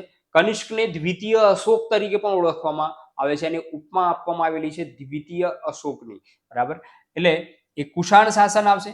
ત્યાર પછી ઇન્ડો ગ્રીક જે છે એ ગુજરાતમાં પણ હતા અને ભારતના અન્ય પ્રદેશોમાં પણ એ ગ્રીકો જે છે એ ફેલાયેલા હતા અને એમનું શાસન જોવા મળે છે. મિત્રો, શકો જે છે એ શક વંશનો અંત એ જો ભારતમાં કોઈએ કર્યો હોય તો વિક્રમાદિત્ય, ગુપ્ત વંશમાં વિક્રમાદિત્ય આવશે. એ વિક્રમાદિત્યએ શકોનો અંત કર્યો હતો. બરાબર છે. ટૂંકમાં આ ક્યાં સુધી ચાલ્યું? અનુમૌર્ય કાળ. એ અનુમૌર્ય કાળ જે છે એ ગુપ્ત યુગની સ્થાપના જ્યાં સુધી ન થઈ અને મજબૂત ન થયો ગુપ્ત વંશ, ત્યાં સુધી આ અનુમૌર્ય કાળ ચાલશે. હવે મિત્રો, પરીક્ષાના દ્રષ્ટિકોણથી આપણે જોઈએ તો એમાં ઘણી વખત એવા પ્રશ્નો પૂછાતા હોય છે કે નીચેનામાંથી કયો વંશ એ અનુમૌર્ય કાળમાં સમાવેશ થતો નથી. આવા પ્રશ્નો પૂછાતા હોય છે. એટલે ધ્યાનમાં રાખવા જેવી બાબત અહીંયા એ છે કે કયા કયા વંશનો અનુમૌર્ય કાળમાં સમાવેશ થાય છે. ખાસ ધ્યાનમાં રાખવા જેવી બાબત છે. મિત્રો, હવેની જે પરીક્ષાઓ છે એ પહેલા જેવા પ્રશ્નો પૂછાતા હોતા નથી કે મૌર્ય સામ્રાજ્યની સ્થાપના કોણે કરી, મૌર્ય સામ્રાજ્યનો છેલ્લો રાજા કોણ હતો. આવા પ્રશ્નો જે છે એનો સમય હવે જતો રહ્યો. હવે વિધાનોવાળા વ્યવસ્થિત પ્રશ્નો, જો તમે એ વિષયનો અથવા તો એ ટોપિકનો જો વ્યવસ્થિત અભ્યાસ ન કર્યો હોય તો તમે એ પ્રશ્નોનો જવાબ આપી શકતા નથી. દાખલા તરીકે, સાતવાહન વંશ બાબતે નીચેનામાંથી કઈ બાબત સાચી નથી? હવે આ પ્રશ્નોનો જવાબ તમે તો જ આપી શકો જો તમે સાતવાહન વંશનો વ્યવસ્થિત અભ્યાસ કર્યો હોય. એટલે કોઈ પણ વિષયનું ઊંડાણપૂર્વક અભ્યાસ, એનું બેકગ્રાઉન્ડ સમજવું એ જરૂરી છે. તો જ હાલની પરીક્ષાઓમાં તમે ધાર્યું પરિણામ એ મેળવી શકો છો. બરાબર. આ અનુમૌર્ય કાળ દરેકને ખબર પડી હશે. બરાબર. વિદ્યાર્થી મિત્રો, ત્યાર પછી આપણે જોઈએ ગુપ્ત સમયમાં. હવે ગુપ્ત સમય જે છે એ ફરીથી પાછો ભારતનો મોટો વંશ આવ્યો, ગુપ્ત સામ્રાજ્ય જે તરીકે ઓળખીએ છીએ આપણે. મૌર્ય કાળ પછી ભારતનું મોટું સામ્રાજ્ય જો કોઈ આવ્યું હોય તો એ ગુપ્ત સામ્રાજ્ય છે. એ ગુપ્ત સામ્રાજ્યની સ્થાપના એ શ્રીગુપ્ત દ્વારા કરવામાં આવી છે. ઈસવીસન 240માં શ્રીગુપ્ત, ત્યાર પછી ઘટોત્કચ આવ્યો છે અને પછી ચંદ્રગુપ્ત પ્રથમ એ ગુપ્ત વંશનો ખરેખરો સ્થાપક માનવામાં આવે છે અને એની પણ રાજધાની હતી પાટલીપુત્ર સુધીના વિસ્તારો એને જીતી લીધા હતા. ગુપ્ત વંશ જે છે એ ગુપ્ત વંશ એ ભારતનો મોટો અને ગુજરાતમાં પણ ગુપ્ત વંશની સ્થાપના થઈ હતી. એટલે ગુજરાત માટે પણ અગત્યનો વંશ છે. એટલે ગુપ્ત વંશ જે છે 240 થી ઈસવીસન 240 થી 500 એટલે લગભગ 250 વર્ષનો સમયગાળો એ ગુપ્ત વંશનો જોવા મળે છે. હવે ગુપ્ત વંશ જે છે એ ભારતનો સુવર્ણકાળ છે. ગુપ્ત વંશ એ ભારતનો સુવર્ણકાળ તરીકે ઓળખવામાં આવે છે મિત્રો. એનું કારણ એ છે કે ગુપ્ત વંશ કોઈ પણ વંશને અથવા તો કોઈ પણ સમયને ભારતનો સુવર્ણકાળ એટલા માટે ઓળખવામાં આવે છે કે માત્ર એનો પ્રાદેશિક વિસ્તાર હોય એવું જરૂરી નથી, પરંતુ એ વંશના શાસન દરમિયાન ભારતમાં તમામ ક્ષેત્રોમાં સિદ્ધિ થયેલી જોવા મળે. એ સાહિત્યિક સિદ્ધિ હોય, ધાર્મિક સિદ્ધિ હોય કે સ્થાપત્યની બાબત હોય કે રાજકીય પરિસ્થિતિ હોય. બરાબર. એ દરેક ક્ષેત્રમાં જો સિદ્ધિ થયેલી જોવા મળે તો એને ભારતનો સુવર્ણકાળ તરીકે ઓળખવામાં આવશે. ભારતનો સુવર્ણકાળ એટલે ગુપ્ત વંશનો સમય એ ભારતનો સુવર્ણકાળ તરીકે ઓળખવામાં આવશે. એટલે શ્રીગુપ્ત, ઘટોત્કચ, ચંદ્રગુપ્ત પ્રથમ, ત્યાર પછી સમુદ્રગુપ્ત આવેલો છે જેને આપણે ભારતનો નેપોલિયન તરીકે ઓળખીએ છીએ. ત્યાર પછી ચંદ્રગુપ્ત બીજો જેને આપણે વિક્રમાદિત્ય તરીકે ઓળખીએ છીએ. ત્યાર પછી કુમારગુપ્ત આવેલો છે અને સ્કંદગુપ્ત આવેલો છે. અને સ્કંદગુપ્તના સમયમાં ગુજરાતનો સૂબો એ પર્ણદત્ત જોવા મળે છે સ્કંદગુપ્તના સમયમાં. બરાબર છે. એટલે સ્કંદગુપ્તના સમયમાં ગુજરાતનો સૂબો કર્ણદત્ત, એનું ગિરનાર, એની રાજધાની હતી ગિરનાર, અને ગિરનારમાં ફરીથી પાછું પેલું સુદર્શન તળાવ જે છે એની બાબતો એ આવે છે, બરાબર. એટલે ગુપ્ત યુગ જે છે એ 500 સુધી જોવા મળશે. ગુપ્ત યુગનો નાશ એ કેમ થયો? તો હુણ જાતિનું આક્રમણ થયું. હુણ જાતિના આક્રમણના કારણે ગુપ્તોનો અંત થયેલો જોવા મળે છે, અને હુણ જાતિના આક્રમણથી ગુપ્ત વંશનો અંત થવાથી ફરીથી પાછી ભારતની રાજકીય પરિસ્થિતિ જે છે ને એ બદલાય છે, સામાજિક પરિસ્થિતિ જે છે એ બદલાય છે. હુણ જાતિ જે છે એ આક્રમણ કરવા માટે આવી હતી ભારતમાં. અનેક અઢળક સંપત્તિ જે છે એ ભારતમાંથી લૂંટીને પોતાના દેશમાં ગઈ, પણ ભારતની સમગ્ર રાજકીય પરિસ્થિતિ, સામાજિક પરિસ્થિતિ, સ્થાપત્યની પરિસ્થિતિ જે છે એ વખતે બદલાયેલી જોવા મળે છે. એટલે ગુપ્ત વંશ જે છે એ 260 વર્ષનો ઇતિહાસ એ ગુપ્ત વંશનો આવશે. હવે ગુપ્ત વંશનો જ્યારે અંત થયો એ વખતે ફરીથી પાછા ભારતમાં જુદા જુદા સામ્રાજ્યો એ ઊભા થશે. મેં તમને હમણાં વાત કરી એમ કે કોઈ મોટા વંશનો નાશ થાય એ વખતે ભારતમાં અનેક નાના સામ્રાજ્યો જે છે ફરીથી પાછા ઊભા થાય.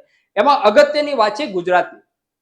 મિત્રો, ગુજરાત જે છે એ ગુજરાતમાં ગુપ્ત વંશના અંત પછી ગુજરાતનો પ્રથમ પ્રાદેશિક વંશ એ એટલે મૈત્રક વંશ. મૈત્રક વંશની સ્થાપના થઈ, અને એ મૈત્રક વંશ એ ગુજરાતનો પ્રથમ પ્રાદેશિક વંશ કહી શકાય. મહારાજાધિરાજ ભટ્ટાર્ક નામના વ્યક્તિએ, સેનાપતિએ ગુજરાતમાં મૈત્રક વંશની સ્થાપના કરેલી છે. રાજધાની જે છે અત્યાર સુધી ગિરનાર ચાલતી હતી, જુનાગઢ ચાલતી હતી, તેને રાજધાની પણ બદલી, એટલે રાજકીય પરિસ્થિતિ જે છે ગુજરાતની એ પણ બદલાઈ. એટલે મૈત્રક વંશ જે છે એ ગુજરાતનો મોટો વંશ કહી શકાય.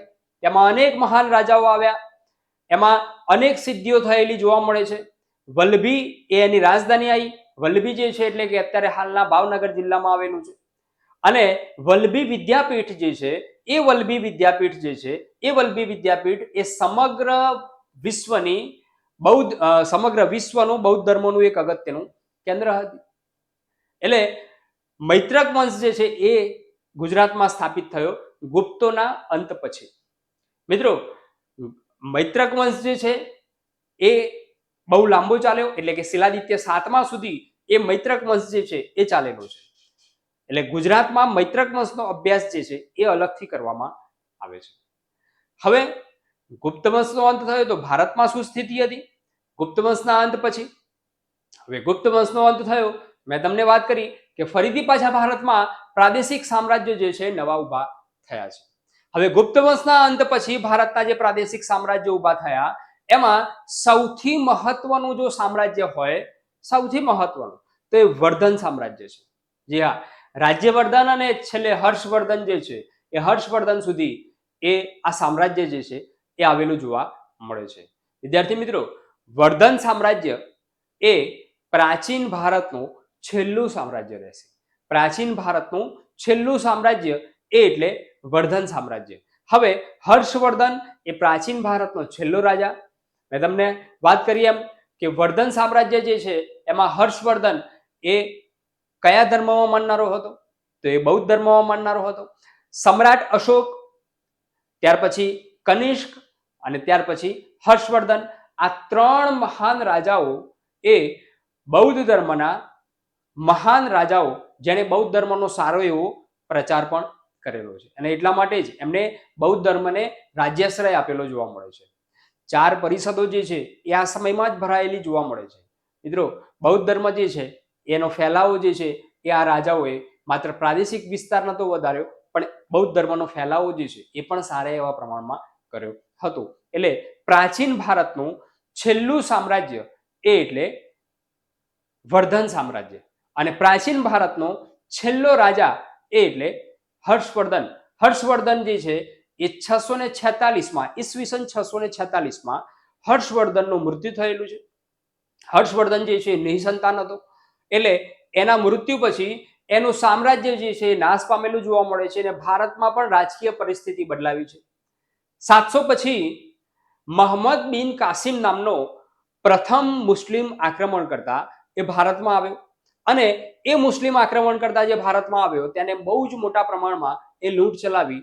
ત્યાર પછી આક્રમણકર્તાઓની લાઈન લાગી, જાણે કે ભારતમાં જે છે, ભારત જે છે સોનાની ચીડિયા અને અઢળક ધન સંપત્તિ, અદ્ભુત શિલ્પ સ્થાપત્ય, ઉચ્ચ કોટીનું સાહિત્ય, આ બધું જે છે ભારતમાં હતું. અને તેથી આક્રમણકારો જે છે આવ્યા.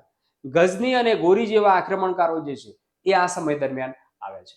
મિત્રો, હર્ષવર્ધનના મૃત્યુ પછીનો જે ઇતિહાસ છે તેને મધ્યકાલીન ભારત તરીકે ઓળખવામાં આવે છે. મિત્રો, આપણે જોયું કે ભારતનો પ્રાચીન ઇતિહાસ એ વર્ધન સામ્રાજ્ય સુધી એ ભારતનો પ્રાચીન ઇતિહાસ ગણાશે. તો ગુજરાતના પ્રાચીન ઇતિહાસ, તો ગુજરાતનો પ્રાચીન ઇતિહાસ જે છે વાઘેલા વંશ સુધી ગણાય છે. હા, અહીંયા મેં તમને વાત કરી કે જ્યારે ગુપ્ત વંશ જે છે એનો અંત જ્યારે આવ્યો, ગુપ્ત વંશનો અંત આવ્યો એ વખતે, ગુપ્ત વંશનો અંત આવ્યો તે વખતે ગુજરાતમાં મૈત્રક વંશની સ્થાપના થઈ હતી. મિત્રો, મૈત્રક વંશ જે છે ગુજરાતનો મોટો વંશ છે.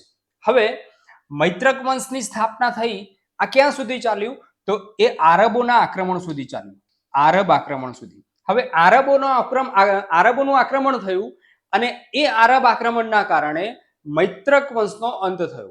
હવે મૈત્રક વંશનો અંત અને સોલંકી વંશની સ્થાપના, આ બંને વચ્ચેનો જે સમય છે તેને અનુમૈત્રક કાળ તરીકે ઓળખવામાં આવે છે.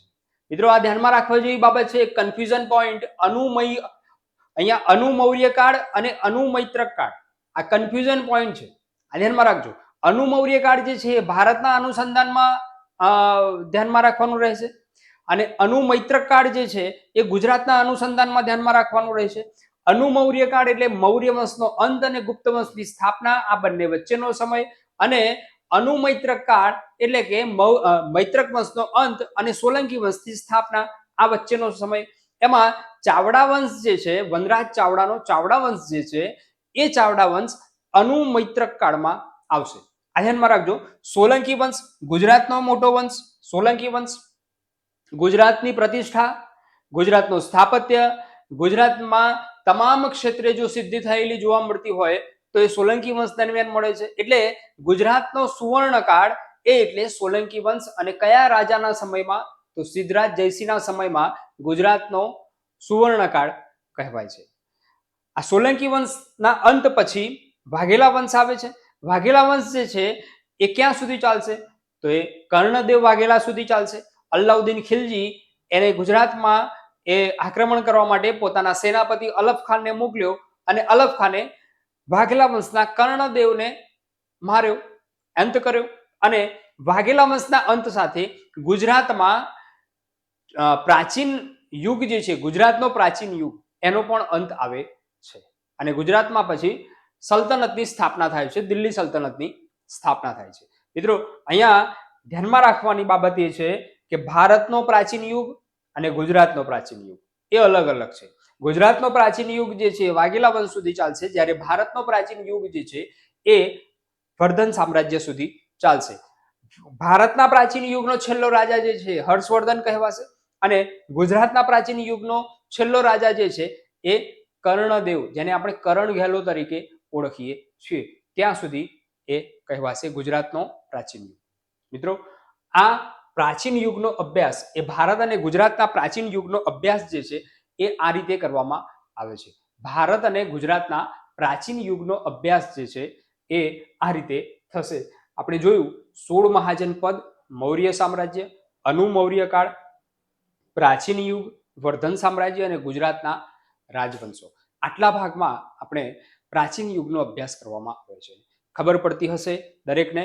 ધ્યાનમાં રાખવા જેવી બાબત એ છે કે ગુજરાતના ઇતિહાસનો અને ભારતના ઇતિહાસનો અભ્યાસ જો આવી રીતે ક્રમબદ્ધ કરવામાં આવે તો તમને યાદ રાખવામાં સરળતા રહેશે. ત્યાર પછી આપણે જોઈએ પ્રાચીન યુગ પછી મધ્યકાલીન ભારતમાં. હવે મધ્યકાલીન ભારત જે છે એમાં ફરીથી પાછી સ્થિતિ બદલાઈ છે. હર્ષવર્ધનના મૃત્યુ પછી મધ્યકાલીન ભારતમાં આ સમયગાળા દરમિયાન એટલે કે ઈસવીસન 700 થી ઈસવીસન 1600 દરમિયાન 700 થી ભારતમાં મુસલમાન આક્રમણકારો જે છે, મોહમ્મદ બિન કાસિમ, મેં તમને હમણાં કહ્યું એમ કે મોહમ્મદ બિન કાસિમ જે છે એ પ્રથમ મુસ્લિમ આક્રમણ કરતા ભારતમાં આવ્યો અને એ પછી ગઝની અને ગોરી સુધી આક્રમણકારો આવ્યા. હવે મધ્યકાલીન ભારત જે છે એના કેટલા ભાગ પડે છે? તો અહીંયા મધ્યકાલીન ભારત જે છે એમાં ઉત્તર ભારતના શાસકો છે, દક્ષિણ ભારત છે, દિલ્હી સલ્તનત છે અને મોગલ સામ્રાજ્ય, એ ઔરંગઝેબ સુધીનું મોગલ સામ્રાજ્ય જે છે એ રહેશે. હવે જોઈએ આનો ઉત્તર ભારતના રાજપૂત શાસકો, એટલે કે નર્મદા નદીથી ઉપરનો જે ભાગ છે જે ઉત્તર ભારત તરીકે ઓળખાય છે, તેમાં જુદા જુદા રાજપૂત શાસકો એ શાસનમાં હતા. એમના પ્રાદેશિક સામ્રાજ્યો જે છે એ હતા અને પોતાની રીતે સ્વતંત્ર શાસન જે છે આ રાજપૂત રાજાઓ એ કરતા હતા. અને એ વખતે જે જુદા જુદા આક્રમણકારો આવેલા છે એ આમના જ સમય દરમિયાન એ ભારતમાં આક્રમણકારો આવેલા છે. અને એ શાસકોમાં આપણે જોઈએ તો કાશ્મીરના રાજવંશો છે. દાખલા તરીકે એક ઉત્પલ વંશ, રાણી દિદ્દા જે છે ઉત્પલ વંશમાં થઈ ગયા, એ કાશ્મીરના રાજવંશો, બરાબર. ત્યાર પછી બંગાળમાં પાલ અને સેન વંશ, સામંત સેન અને ગોપાલ, આ ગોપાલ અને સામંત સેનના નામ પરથી આ બે વંશ જે છે બંગાળના રાજવંશો. ત્યાર પછી કલિંગનો ગંગ વંશ, કલિંગ એટલે અત્યારે હાલનું ઓડિશા, એનો ગંગ વંશ જે છે એ સમય દરમિયાન હતો. શાકંબરીનો ચૌહાણ વંશ, શાકંબરી એટલે રાજસ્થાન, શાકંબરી એટલે કે અજમેર, રાજસ્થાનનો અજમેરનો જે વિસ્તાર છે, સાંભર સરોવરની આજુબાજુનો જે વિસ્તાર છે એ શાકંબરીનો વિસ્તાર કહેવાય. ત્યાં આગળ ચૌહાણ વંશ, તમે ઇતિહાસ પ્રસિદ્ધ પૃથ્વીરાજ ચૌહાણનું નામ જે છે એ સાંભળ્યું હશે. પૃથ્વીરાજ ચૌહાણ જે છે એ ચૌહાણ વંશનો હતો અને એ ચૌહાણ વંશના સંબંધો જે છે, રાજકીય સંબંધો, પારિવારિક સંબંધો જે છે એ ગુજરાતના સોલંકી વંશ સાથે હતા. એટલે સોલંકી વંશ અને ચૌહાણ વંશ આ બંને જે છે એ સ્પર્શ કરે છે. ત્યાર પછી ગુર્જર પ્રતિહાર વંશ, ગુર્જરો જે છે એ ગુર્જર પ્રતિહાર વંશ એ ગુજરાતમાં પણ આવ્યો હતો અનુ મૈત્રક કાળ વખતે, અને તેમના જ નામ પરથી આપણા રાજ્યનું નામ એ ગુજરાત નામ પડેલું છે. ત્યાર પછી માળવાનો પરમાર વંશ, બરાબર છે. માળવા જે છે મધ્યપ્રદેશમાં આવેલો વિસ્તાર છે, પરમાર વંશ જે છે. ત્યાર પછી અહીંયા ચંદેલ વંશ આવશે, ચંદેલ વંશ, ચંદેલ વંશ, ચંદેલ વંશ જે છે એ પણ મધ્યપ્રદેશમાં હતો. ચંદેલ વંશ ખજુરાહોના મંદિરો જે છે સ્થાપત્યથી ભરપૂર ખજુરાહો એ ચંદેલ વંશ દરમિયાન બંધાયેલા જોવા મળે છે, બરાબર છે. એટલે આ વંશ જે છે ઉત્તર ભારતના મહત્વના વંશો એ આટલા હતા. આ પ્રાદેશિક વંશો છે. ઉત્તર ભારત પછી અહીંયા દક્ષિણ ભારતમાં શું સ્થિતિ હતી? તો દક્ષિણ ભારત જે છે એમાં પલ્લવ વંશ છે, ચાલુક્ય વંશ છે, રાષ્ટ્રકૂટ વંશ છે, ચોલ વંશ છે, પાંડ્ય વંશ છે. પાંડ્ય વંશ જે છે મદુરાઈમાં હતો, બરાબર. ચોલ વંશ જે છે, બરાબર. રાષ્ટ્રકૂટ વંશ એ મહારાષ્ટ્રમાં હતો, રાષ્ટ્રકૂટ વંશ. ચાલુક્ય વંશ જે છે એ અત્યારે હાલનું હૈદરાબાદ અને કર્ણાટકનો જે ભાગ છે ત્યાં આગળ ચાલુક્ય વંશ હતો. એમાં વેગી ચાલુક્ય છે, બરાબર, બાદામી ચાલુક્ય છે, એવી રીતે જુદી જુદી ચાલુક્ય વંશની શાખાઓ છે, બરાબર છે. એટલે ચાલુક્ય વંશ જે છે એ દક્ષિણ ભારતનો રાજવંશ છે, બરાબર છે. તમે નામ સાંભળ્યું હશે પુલકેશિન દ્વિતીય. આ પુલકેશિન દ્વિતીય જે છે એને હર્ષવર્ધનની વિજય યાત્રા એ નર્મદા નદી કિનારે અટકાવી હતી. એ ચાલુક્ય વંશનો રાજા હતો પુલકેશિન બીજો, બરાબર. અને આ પલ્લવ વંશ, આટલા વંશો જે છે એ દક્ષિણ ભારતના રાજવંશો છે, બરાબર. ત્યાર પછી આવે છે દક્ષિણ ભારત અને ઉત્તર ભારત. આ જે રાજવંશો હતા એ પોતપોતાની રીતે સ્વતંત્ર હતા. હવે આ જ્યારે સ્વતંત્ર હતા એ વખતે ગઝનીનું આક્રમણ થયું છે. મોહમ્મદ ગઝની 1000 થી 1026 દરમિયાન મોહમ્મદ ગઝનીનું આક્રમણ થયેલું જોવા મળે છે. ગઝનીનું આક્રમણ થયા પછી મોહમ્મદ ગોરીનું આક્રમણ થયેલું છે 1175 થી 1205 સુધી. મોહમ્મદ ગોરીના વારંવાર આક્રમણો થયેલા છે અને કુતુબુદ્દીન ઐબક એ મોહમ્મદ ગોરીનો સેનાપતિ હતો. કુતુબુદ્દીન ઐબક, આ કુતુબુદ્દીન ઐબક જે છે મોહમ્મદ ગોરીનો શક્તિશાળી સેનાપતિ હતો. અને મોહમ્મદ ગોરીના ગયા પછી કુતુબુદ્દીન ઐબક જે છે એને 1206 માં લાહોરમાં એક સલ્તનતની સ્થાપના કરી જે દિલ્હી સલ્તનત તરીકે ઓળખાયું. ત્યાર પછી એ જે સલ્તનત છે એ દિલ્હી લાવવામાં આવ્યું ઇલ્તુત્મિશના સમય દરમિયાન. એટલા માટે પછી દિલ્હી સલ્તનત, ઇતિહાસમાં જેને આપણે દિલ્હી સલ્તનત તરીકે ઓળખીએ છીએ, એટલે કે રાજધાની દિલ્હી લાવવામાં આવી. એટલે કે અહીંયા આ મધ્યકાલીન ભારત જે છે એમાં દિલ્હી સલ્તનત એ આખો અલગ ભાગ પડશે. અભ્યાસની દ્રષ્ટિકોણથી આપણે જોઈએ તો અહીંયા મુસલમાન રાજાઓ જે છે એના એ શાસનમાં આવ્યા. એટલે અહીંયા દિલ્હી સલ્તનત જે છે એ આખો અભ્યાસના દ્રષ્ટિકોણથી અલગ ભાગમાં એનો અભ્યાસ કરવામાં આવે છે. હવે દિલ્હી સલ્તનતનો સમયગાળો કયો? તો દિલ્હી સલ્તનત જે છે તે 1206 માં કુતુબુદ્દીન ઐબકે દિલ્હી સલ્તનતની સ્થાપના કરી. ત્યાંથી માંડીને 1526 એટલે કે મોગલ સામ્રાજ્યની સ્થાપના થઈ ત્યાં સુધી, એટલે 1206 થી 1526 આ ગાળો જે છે દિલ્હી સલ્તનત છે. હવે આમાં કયા કયા વંશ આવ્યા? તો દિલ્હી સલ્તનતમાં જુદા જુદા વંશ આવ્યા છે. એમાં ગુલામ વંશ છે, જેને આપણે દાસ વંશ તરીકે પણ ઓળખીએ છીએ. ખિલજી વંશ છે, અલાઉદ્દીન ખિલજી એ આ વંશમાં થઈ ગયો.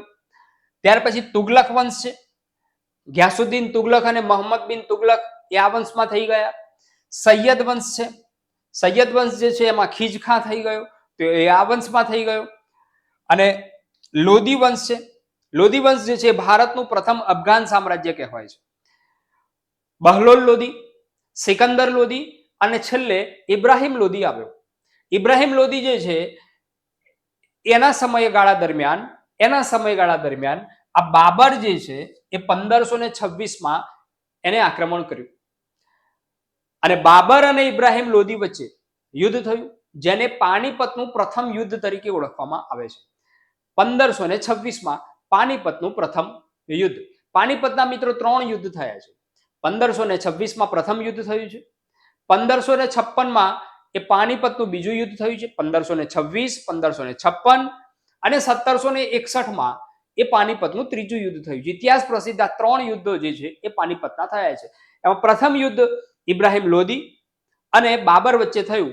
તેમાં બાબર જે છે એ પાણીપતના યુદ્ધમાં જીત મેળવી બાબરે, અને એની જીત સાથે ફરીથી પાછી ભારતની પરિસ્થિતિ બદલાઈ અને ભારતમાં મુગલ સામ્રાજ્યની સ્થાપના થઈ.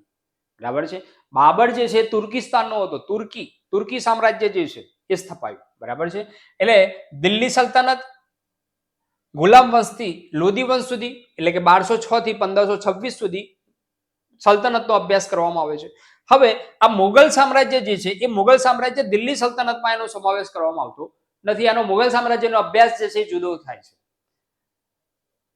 રાજધાની જે છે એ દિલ્હી જ હતી, પણ એનો અભ્યાસ ઇતિહાસમાં એ અલગ કરવામાં આવે છે. એનો સમાવેશ દિલ્હી સલ્તનતમાં થશે નહીં. બરાબર. સલ્તનતમાં જે રાજા હતા એને સુલતાન તરીકે ઓળખવામાં આવે છે. સુલતાન, સલ્તનતના સુલતાન કહેવાય અને મોગલોના બાદશાહ કહેવાય. આટલો એમાં ફેર છે.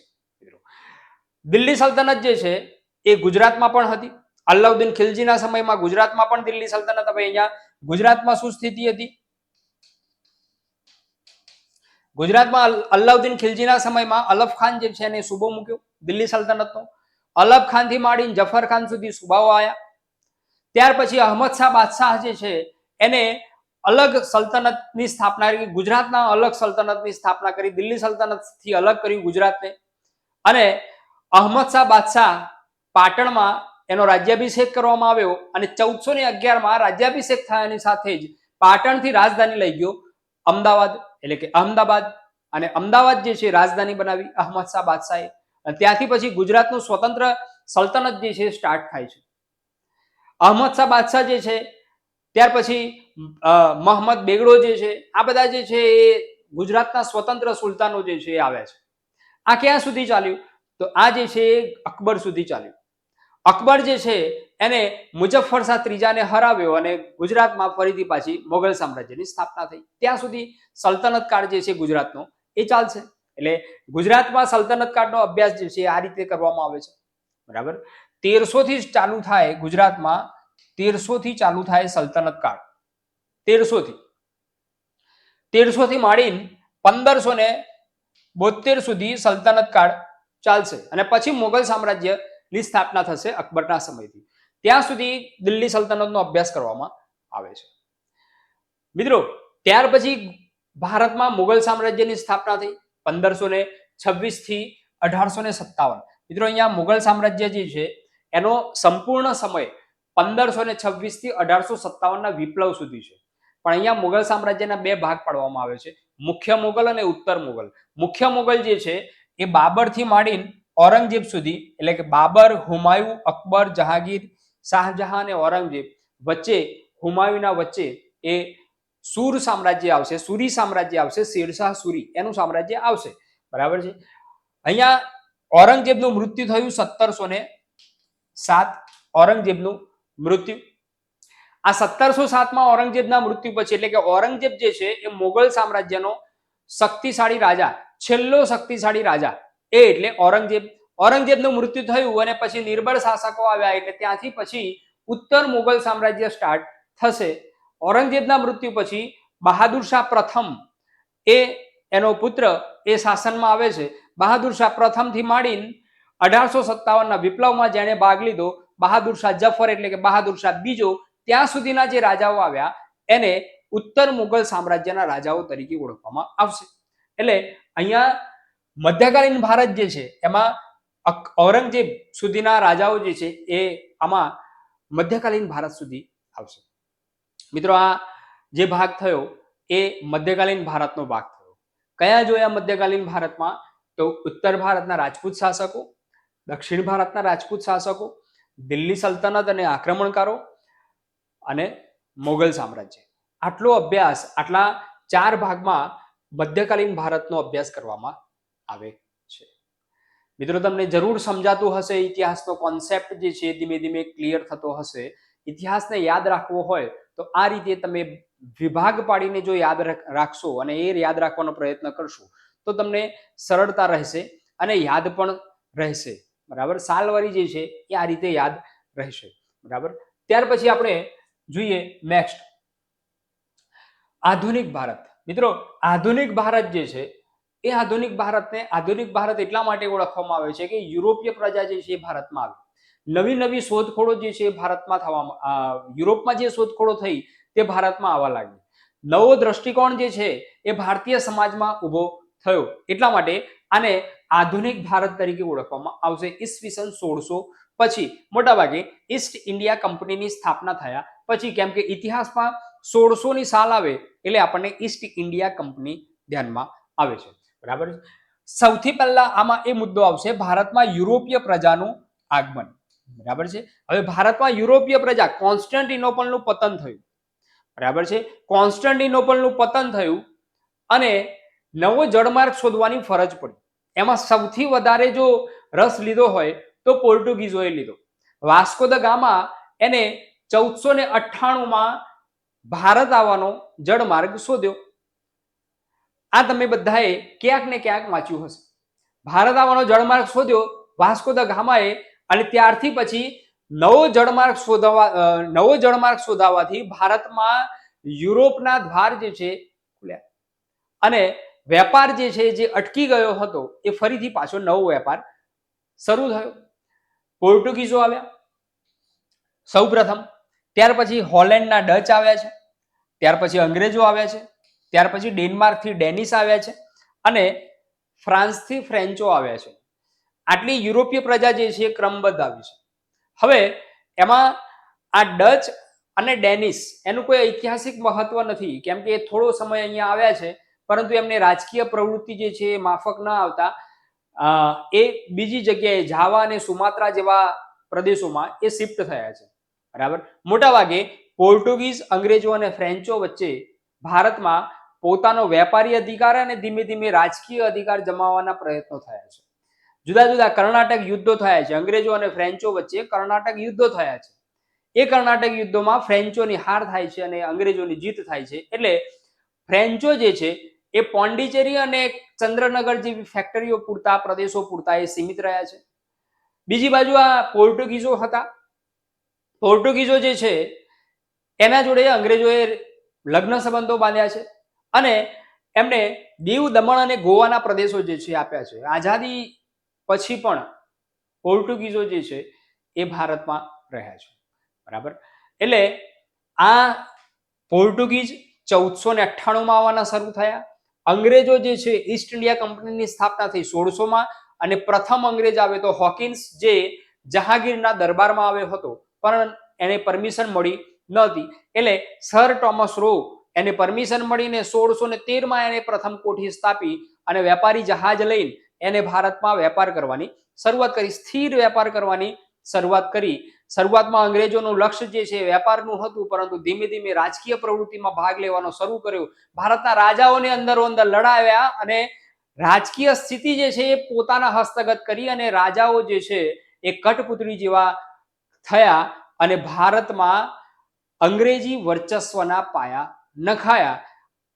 એમાં ઉત્તર મુગલ, મરાઠા સામ્રાજ્ય, બંગાળના નવાબો, હૈદરાબાદના નિઝામ, મૈસૂર ટીપુ સુલતાન અને હૈદર અલી જેવા, પંજાબ રાજા રણજીતસિંહ જેવા, આ બધા જ પ્રદેશો જે છે એ ધીમે ધીમે અંગ્રેજોએ કબજે કર્યા. કોઈક ને કોઈક નીતિ જે છે એ અંગ્રેજોની આવી, જેમ કે દ્વિમુખી શાસન પદ્ધતિ, સહાયકારી નીતિ, ડેલહાઉસીની ખાલસા નીતિ. આ નીતિઓ દ્વારા ભારતીય પ્રદેશોમાં પોતાનો કબજો જે છે એમને જમાવવાનો પ્રયત્ન કર્યો અને એક યા બીજી રીતે સફળ પણ રહ્યા. બરાબર છે. એટલે આ બધા જ સામ્રાજ્યો જે છે એ વખતે હતા અને આ સામ્રાજ્યોએ અંગ્રેજો જોડે એ વિગ્રહ કર્યો. દાખલા તરીકે ઉત્તર મુગલ તો 1857ના વિપ્લવ સુધી રહ્યું અને વિપ્લવમાં મુગલ સામ્રાજ્ય જે છે એ નાશ પામ્યું. મરાઠા સામ્રાજ્ય, શિવાજી જે છે એ છત્રપતિ બન્યા. 1674માં છત્રપતિ શિવાજી જે છે એમને છત્રપતિ પદ ધારણ કર્યું. ત્યારથી મરાઠા સામ્રાજ્ય ગણી શકાય. બાકી 1646માં એમને પ્રથમ કિલ્લો જીતી લીધો હતો. એટલે મરાઠા સામ્રાજ્યમાં શિવાજી અને ઔરંગઝેબના સંઘર્ષો જે છે એ પણ ઇતિહાસ પ્રસિદ્ધ છે. બરાબર. આ સિવાય મરાઠા સામ્રાજ્ય જે છે એ 1674માં છત્રપતિ પદ ધારણ કર્યું. તે ક્યાં સુધી ચાલ્યું? તો 1818માં મરાઠા વિગ્રહ. આ 1818ની સાલ એ મરાઠા વિગ્રહની સાલ છે. બરાબર. અંગ્રેજો અને મરાઠાઓ વચ્ચે મરાઠા વિગ્રહ થયો અને એમાં મરાઠાઓ જે છે એની હાર થઈ અને અંગ્રેજો જે છે એનું સામ્રાજ્ય, એમનું વર્ચસ્વ જે છે આખા ભારતમાં સ્થપાયું એમ કહી શકાય. બરાબર. એટલે મરાઠા સામ્રાજ્યમાં શિવાજીના 1680માં શિવાજીનું મૃત્યુ થયું અને શિવાજીના મૃત્યુ પછી મરાઠા સામ્રાજ્ય પણ વિભાજિત થયેલું જોવા મળે છે. એમાં વડોદરાના ગાયકવાડ, પેશવા, પુનાના પેશવા, આ બધા જે છે એના જુદા જુદા ભાગો જે છે જોવા મળશે. બંગાળના નવાબો, સિરાજ ઉદ દૌલા બંગાળનો નવાબ હતો. પ્લાસીનું યુદ્ધ 1757નું પ્લાસીનું યુદ્ધ એ જોવા મળશે. બરાબર. 1664માં બક્સરનું યુદ્ધ એ જોવા મળશે. બરાબર છે. હૈદરાબાદના નિઝામ સુજા ઉદ દૌલા એમને પણ બક્સરના યુદ્ધમાં ભાગ લીધેલો છે. મૈસૂર ટીપુ સુલતાન 1799માં ટીપુ સુલતાનની શ્રીરંગપટ્ટમમાં હત્યા કરવામાં આવી, એ પ્રસિદ્ધ છે. પંજાબ જે છે એ ખાલસા કરવામાં આવેલું છે. રાજા રણજીતસિંહના મૃત્યુ પછી પંજાબ જે છે એ ખાલસા કરવામાં આવ્યું અને આ રીતે આ બધા જ પ્રદેશો એ અંગ્રેજોએ પોતાના કબજે એ લીધેલા છે અને આ પ્રદેશોનો નાશ થયેલો જોવા મળે છે. બરાબર. ધીમે ધીમે ઈસ્ટ ઇન્ડિયા કંપની જે વેપાર કરવા માટે આવી હતી એ વેપારી કંપની હવે ભારતમાં શાસન કરતી કંપની થઈ ગઈ છે અને એ કંપનીના ગવર્નરો અને ગવર્નર જનરલની નિમણૂક જે છે ભારતમાં થઈ. દાખલા તરીકે લોર્ડ વેલેસ્લી. આ લોર્ડ વેલેસ્લી જે છે એ 1757માં ભારતમાં આવ્યો અને ભારતમાં આવ્યા પછી એને પ્લાસીનું યુદ્ધ પણ લડ્યું અને પ્લાસીનું યુદ્ધ લડ્યા પછી એને 1765માં દ્વિમુખી શાસન પદ્ધતિ એ અખત્યાર કરી. એટલે કે ટેક્સ ઉઘરાવવાની સત્તા અંગ્રેજોની અને શાસન કરવાની સત્તા રાજા પાસે. આ દ્વિમુખી શાસન પદ્ધતિ હતી. પણ ભાઈ રાજા પાસે નાણાં આવે તો પછી એ શાસન કરે ને, પણ ટેક્સ નાણાં જે છે એ તો અંગ્રેજો ઈસ્ટ ઇન્ડિયા કંપની પાસે ગયા તો શાસન ક્યાંથી કરશે? બરાબર. આવી દ્વિમુખી શાસન પદ્ધતિ જે છે એ રોબર્ટ ક્લાઇવની દ્વિમુખી શાસન પદ્ધતિ જે ગવર્નર તરીકે ઓળખવા. મિત્રો અહીંયા ધ્યાનમાં રાખવા જેવી બાબત એ છે કે અંગ્રેજોમાં ઈસ્ટ ઇન્ડિયા કંપનીના ગવર્નરો એ જુદા છે, એ જુદું પદ છે. ગવર્નર જનરલ એ જુદું પદ છે અને વાઇસરોય એ જુદું પદ છે. આ ત્રણ જે છે એ જુદા જુદા પદો છે અને અવારનવાર બદલાયેલા છે. ગવર્નર જે છે એ 1772 નિયામક ધારા હેઠળ 1773ના નિયામક ધારા હેઠળ ગવર્નર જનરલ જ્યાં સુધી ન આવ્યા ત્યાં સુધી ગવર્નરો ચાલુ રહ્યા. પછી 1773ના નિયામક ધારા હેઠળ એટલે કે રેગ્યુલેટિંગ એક્ટ મુજબ ભારતમાં ગવર્નર જનરલ આવવાના શરૂ થયા અને એ ગવર્નર જનરલો જે છે એમને પણ જુદી જુદી નીતિઓ જે છે ભારતમાં વાપરી છે. આ બધી જ નીતિઓ એ ભારતનું શોષણ કરવા વાળી નીતિ હતી. જેમ કે સહાયકારી નીતિ. બરાબર છે. સહાયકારી નીતિ. ત્યાર પછી ખાલસા નીતિ, લોર્ડ ડેલહાઉસીની ખાલસા નીતિ, બરાબર છે. એટલે લોર્ડ વેલેસ્લી એની સહાયકારી નીતિ હતી, બરાબર, અને ડેલહાઉસીની ખાલસા નીતિ હતી, બરાબર. આ બધી નીતિઓ ભારતમાં લાવ્યા અંગ્રેજો, અને આ ત્રણ પાયા ઉપર ભારતની ગુલામીની બિલ્ડિંગ જે છે એ અંગ્રેજોએ ચણી એમ કહી શકાય. અને આ બધી જ નીતિઓ જે છે એનું પરિણામ આવ્યું 1857ના વિપ્લવમાં. મિત્રો, 1857 નો વિપ્લવ એ રાજકીય પરિસ્થિતિનો, ભારતીય ઇતિહાસનો એક નવો વળાંક કહી શકાય. 1857ના વિપ્લવ એટલે કે એ કોઈ તાત્કાલિક ઊભો થયેલો બળવો ન હતો, પરંતુ છેલ્લા 100-200 વર્ષ દરમિયાન અંગ્રેજોએ ભારતમાં જે નીતિઓ વાપરી હતી એ નીતિઓના કારણે જેનું કંઈક ગયું હતું, કોઈકનું સામ્રાજ્ય ગયું હોય, કોઈકની જમીન ગઈ હોય, કોઈકની જમીનદારી ગઈ હોય, કોઈકનું પેન્શન ગયું હોય, પેન્શન અટક્યું હોય, આવા બધા લોકો જે છે એ વિપ્લવમાં ભેગા થયા અને 1857ના વિપ્લવને સ્વરૂપ આપ્યું. એમાં એ વિપ્લવ જે છે 1857 જે વિપ્લવ થયો એ વિપ્લવ એ ચોક્કસ જે લાઈન દોરી નક્કી કરી હતી એ લાઈન દોરી મુજબ ચાલી શક્યો નહીં અને વિપ્લવ જે છે નિષ્ફળ ગયો. અંગ્રેજો જે છે એ વિપ્લવને દબાવવામાં સફળ થયા અને ભારતની રાજકીય પરિસ્થિતિ ફરીથી પાછી બદલાઈ અને ભારતમાં સીધું બ્રિટનનું શાસન આવ્યું. અત્યાર સુધી શું હતું તો ઈસ્ટ ઇન્ડિયા કંપનીનું શાસન હતું ભારતમાં. 1600 થી માંડીને 1857 સુધી ઈસ્ટ ઇન્ડિયા કંપની હતી. હવે 1858 થી ભારતમાં ડાયરેક્ટ બ્રિટનનું શાસન આવ્યું, ડાયરેક્ટ બ્રિટિશ પાર્લામેન્ટનું શાસન જે છે ભારતમાં આવ્યું અને એ અંતર્ગત વાઇસરોય આવવાના શરૂ થયા. એટલે 1858 થી 1947 સુધી સીધું બ્રિટનનું શાસન ચાલશે. આ ધ્યાનમાં રાખવા જેવી બાબત છે કે ભારતમાં ઈસ્ટ ઇન્ડિયા કંપનીના શાસનનો અંત ક્યારે આવ્યો તો 1858 થી ઈસ્ટ ઇન્ડિયા કંપનીનો અંત આવ્યો અને સીધું બ્રિટનનું શાસન ક્યારથી શરૂ થયું તો 1858 રાણી વિક્ટોરિયાના ઢંઢેરાથી એ ઈસ્ટ ઇન્ડિયા કંપનીનું શાસન સમાપ્ત થયું અને બ્રિટનનું સીધું શાસન શરૂ થયું. આ વિપ્લવ જે છે એનો અભ્યાસ એ અલગથી કરવામાં આવે છે. મિત્રો, ભારત જે છે એ સમય દરમિયાન અનેક સામાજિક કુરિવાજોથી જજુમી રહ્યું હતું. અનેક અંધશ્રદ્ધાઓ જે છે એ વ્યાપેલી હતી. અનેક ધાર્મિક કુરિવાજો વ્યાપેલા હતા અને એને સમાજનું પીઠબળ પણ મળેલું હતું. જેમ કે દીકરીને દૂધ પીતી કરવાનો રિવાજ, સતી પ્રથાનો રિવાજ, બાળ લગ્ન, આવા અનેક કુરિવાજો ભારતીય સમાજમાં વ્યાપ્ત હતા.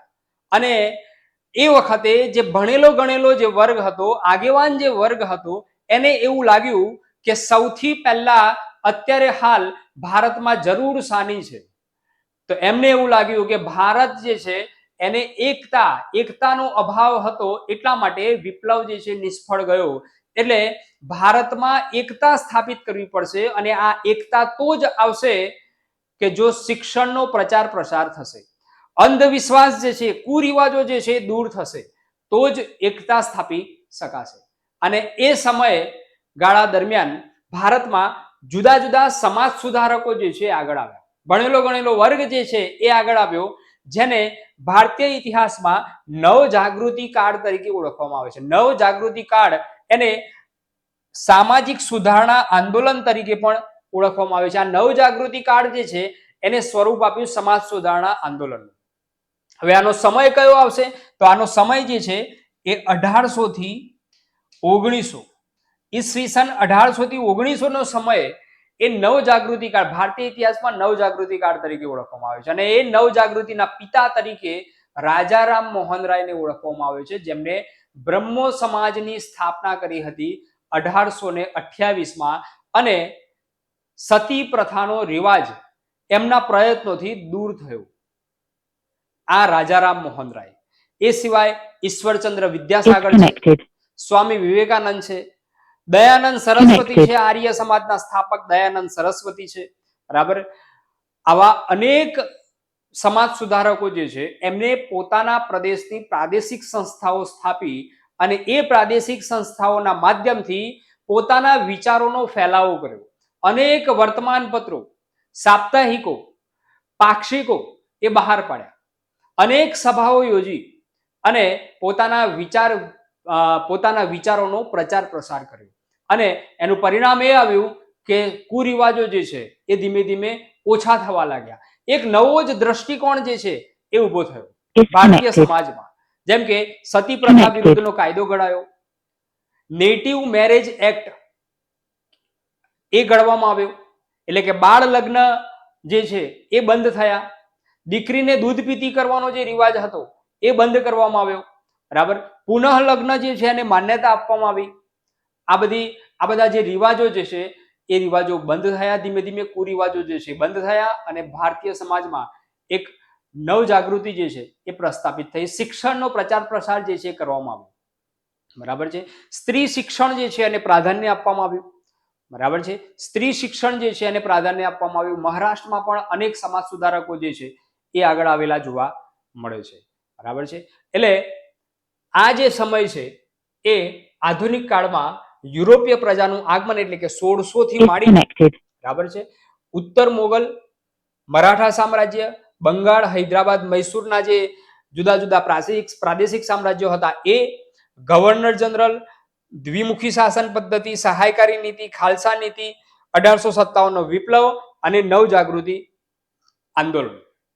આ જે સમય છે એને આધુનિક કાળ તરીકે ઓળખવામાં આવે છે. હવે આધુનિક કાળમાં નવ જાગૃતિ જે છે થઈ, કુરિવાજો જે છે બંધ થયા, એના ઉપર કાયદા પણ ઘડવામાં આવ્યા બ્રિટિશ સરકાર દ્વારા. હવે શિક્ષણનો પ્રચાર પ્રસાર થયો.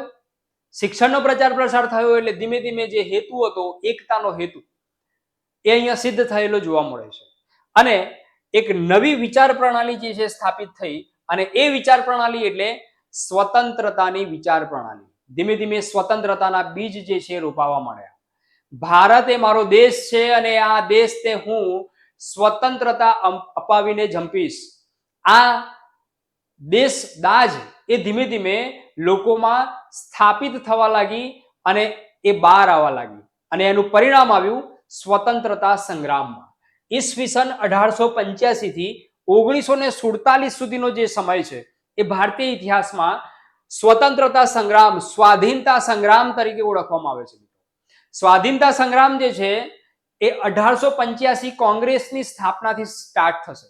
હવે આ સ્વતંત્રતા સંગ્રામ એના જુદા જુદા 5 ચરણ છે. એ 5 ચરણમાં સ્વતંત્રતા સંગ્રામનો અભ્યાસ કરવામાં આવ્યો છે. પ્રથમ ચરણ જે છે એ 1885 થી 1905. આ સમય જે છે શાંત સમય માનવામાં આવે છે. અહીંયા કોંગ્રેસની સ્થાપના થઈ છે. કોંગ્રેસની સ્થાપના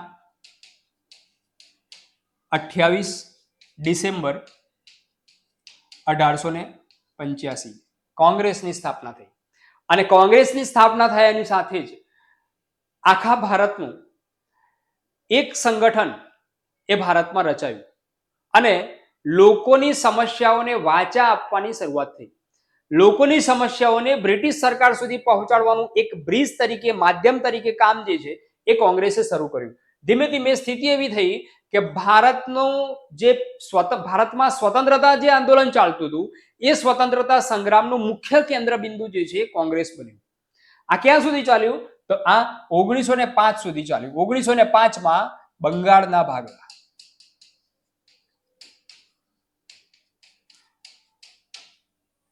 લોર્ડ કર્ઝન દ્વારા બંગાળના ભાગલા પાડવામાં આવ્યા, અને બંગાળ વિભાજન વિરુદ્ધનું આંદોલન શરૂ થયું. ત્યાં સુધી આ પ્રથમ ચરણ જે છે એ ચાલશે. અને બંગાળના ભાગલાથી જે આંદોલન શરૂ થયું બંગાળના ભાગલા વિરુદ્ધનું, એમાં પણ અનેક લોકો જે છે જોડાયા, અનેક સાહિત્ય જે છે નિર્માણ થયું. દાખલા તરીકે વંદે માતરમ, એ વંદે માતરમ જે છે આ લડતનું નાણું બન્યું હતું, બરાબર. આ બધી બાબતો જે છે એમાં જોવા મળશે. ત્યાર પછી બીજું ચરણ જે છે એ બીજું ચરણ 1906 થી જોવા મળશે. 1914, 1906 માં મુસ્લિમ લીગની સ્થાપના થઈ છે. 1907 માં સુરત અધિવેશન ભરાવેલું છે. સુરત અધિવેશનમાં જહાલવાદ અને મવાડવાદ આ બે ભાગ જે છે આ સમયગાળા દરમિયાન થયા છે. 1907 જહાલ અને મવાડ. જહાલ એટલે ઉગ્ર અને મવાડ એટલે શાંત. લાલ, બાલ અને પાલની ત્રિપુટી એ અહીંયા જોવા મળે છે. લાલ, બાલ અને પાલ, આમની ત્રિપુટી જે છે જોવા મળે. લાલ એટલે લાલા લજપતરાય જે પંજાબના હતા, બાલ એટલે બાલ ગંગાધર તિલક જે મહારાષ્ટ્રના હતા, અને પાલ એટલે બિપિનચંદ્ર પાલ અને અરવિંદ ઘોષ આ બંગાળના હતા. બરાબર. આ ઉગ્રવાદી નેતાઓ હતા. ઈટકા જવાબ પથ્થર છે. બરાબર. આ એમની વિચારધારા હતી. અને મવાડ એટલે શાંત, શાંત રીતે શાંત પદ્ધતિથી આંદોલન કરવામાં જે માનતા હતા એ એટલે મવાડ. આ બે જે છે એ ભાગ એ કોંગ્રેસના જોવા મળે છે સુરત અધિવેશન દરમિયાન. બરાબર છે. ત્યાર પછી 1909માં મોર્લેમેન્ટો સુધારા આવ્યા છે. મુસ્લિમોને અલગ મતદાન મંડળો મળ્યા છે. બરાબર. 1912માં ગદર આંદોલન થયેલું છે. ત્યાર પછી ધીમે ધીમે એની બેસન્ટ એ રાજકીય પ્રવૃત્તિમાં એ ભાગ લીધો. એની બેસન્ટ આયર્લેન્ડના વતની હતા. એમને હોમ રૂલ એક આવો શબ્દ આપ્યો છે. લખનઉ અધિવેશન ભરાયેલું છે 1914માં, અને હોમ રૂલ આંદોલન 1916માં એમને ચાલુ કરેલું છે. બરાબર. એ સમયગાળા દરમિયાન 1915માં એ ત્રીજું ચરણ ચાલુ થાય છે આપણું. 1915માં ગાંધીજીનું આગમન.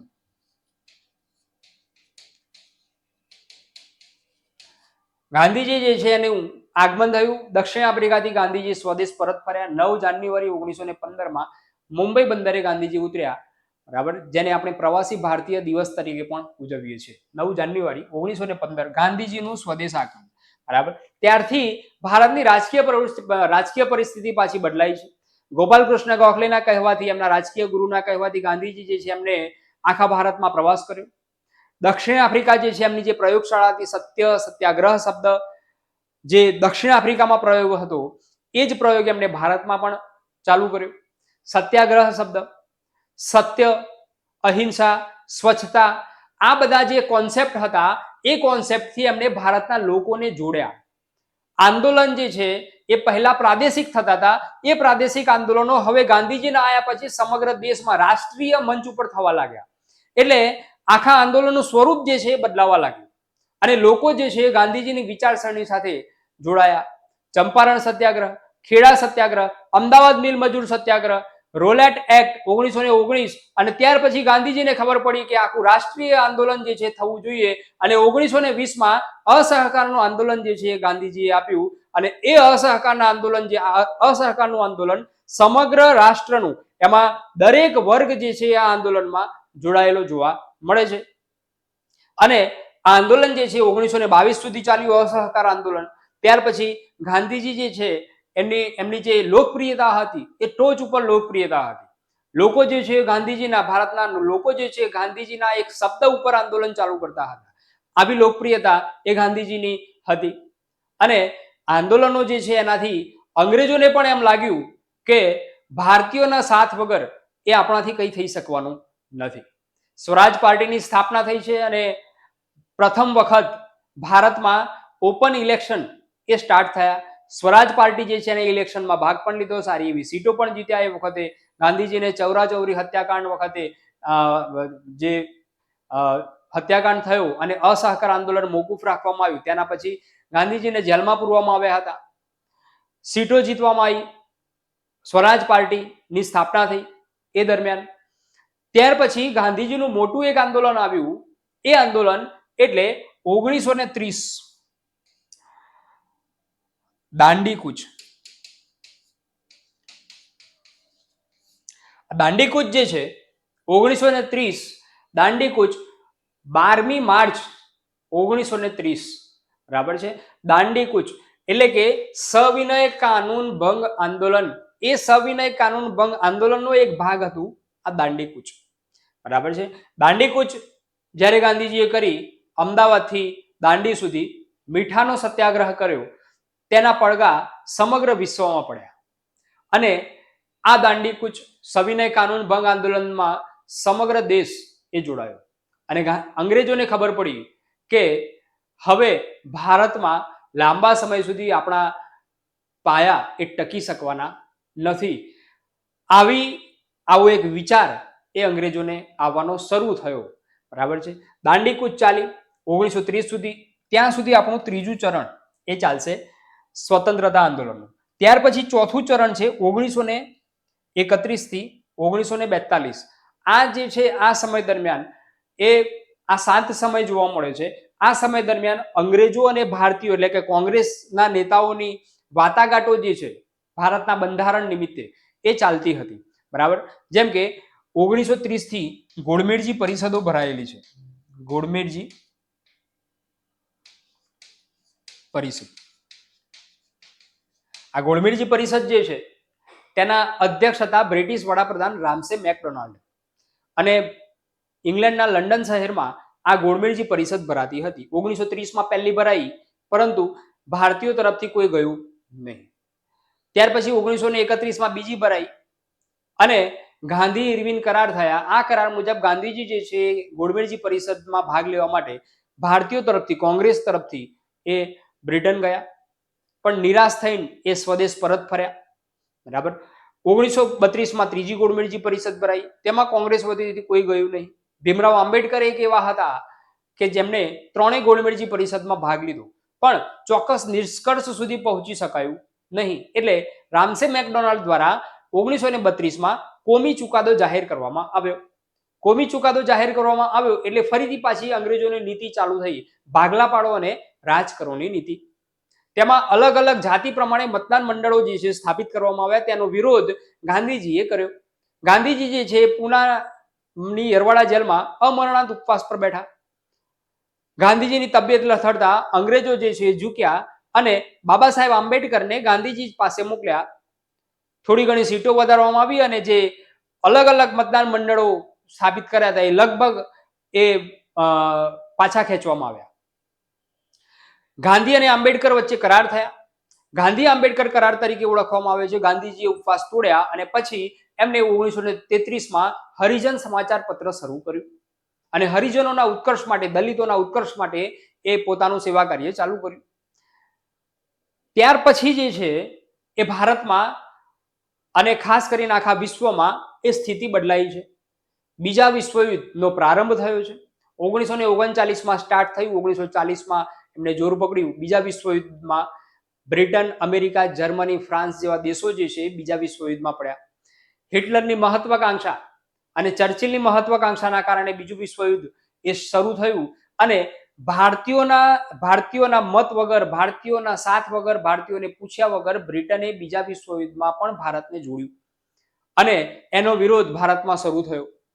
અને ભારતીયોને મનાવવા માટે કોંગ્રેસ પ્રસ્તાવ આવ્યો, ઓગસ્ટ પ્રસ્તાવ આવ્યો, ક્રિપ્સ મિશન આવ્યું, પણ ભારતના લોકોએ એટલે કે કોંગ્રેસના નેતાઓ દ્વારા એનો વિરોધ શરૂ રાખવામાં આવ્યો. અને ત્યાર પછી 1942માં એ હિન્દ છોડો આંદોલન થયું.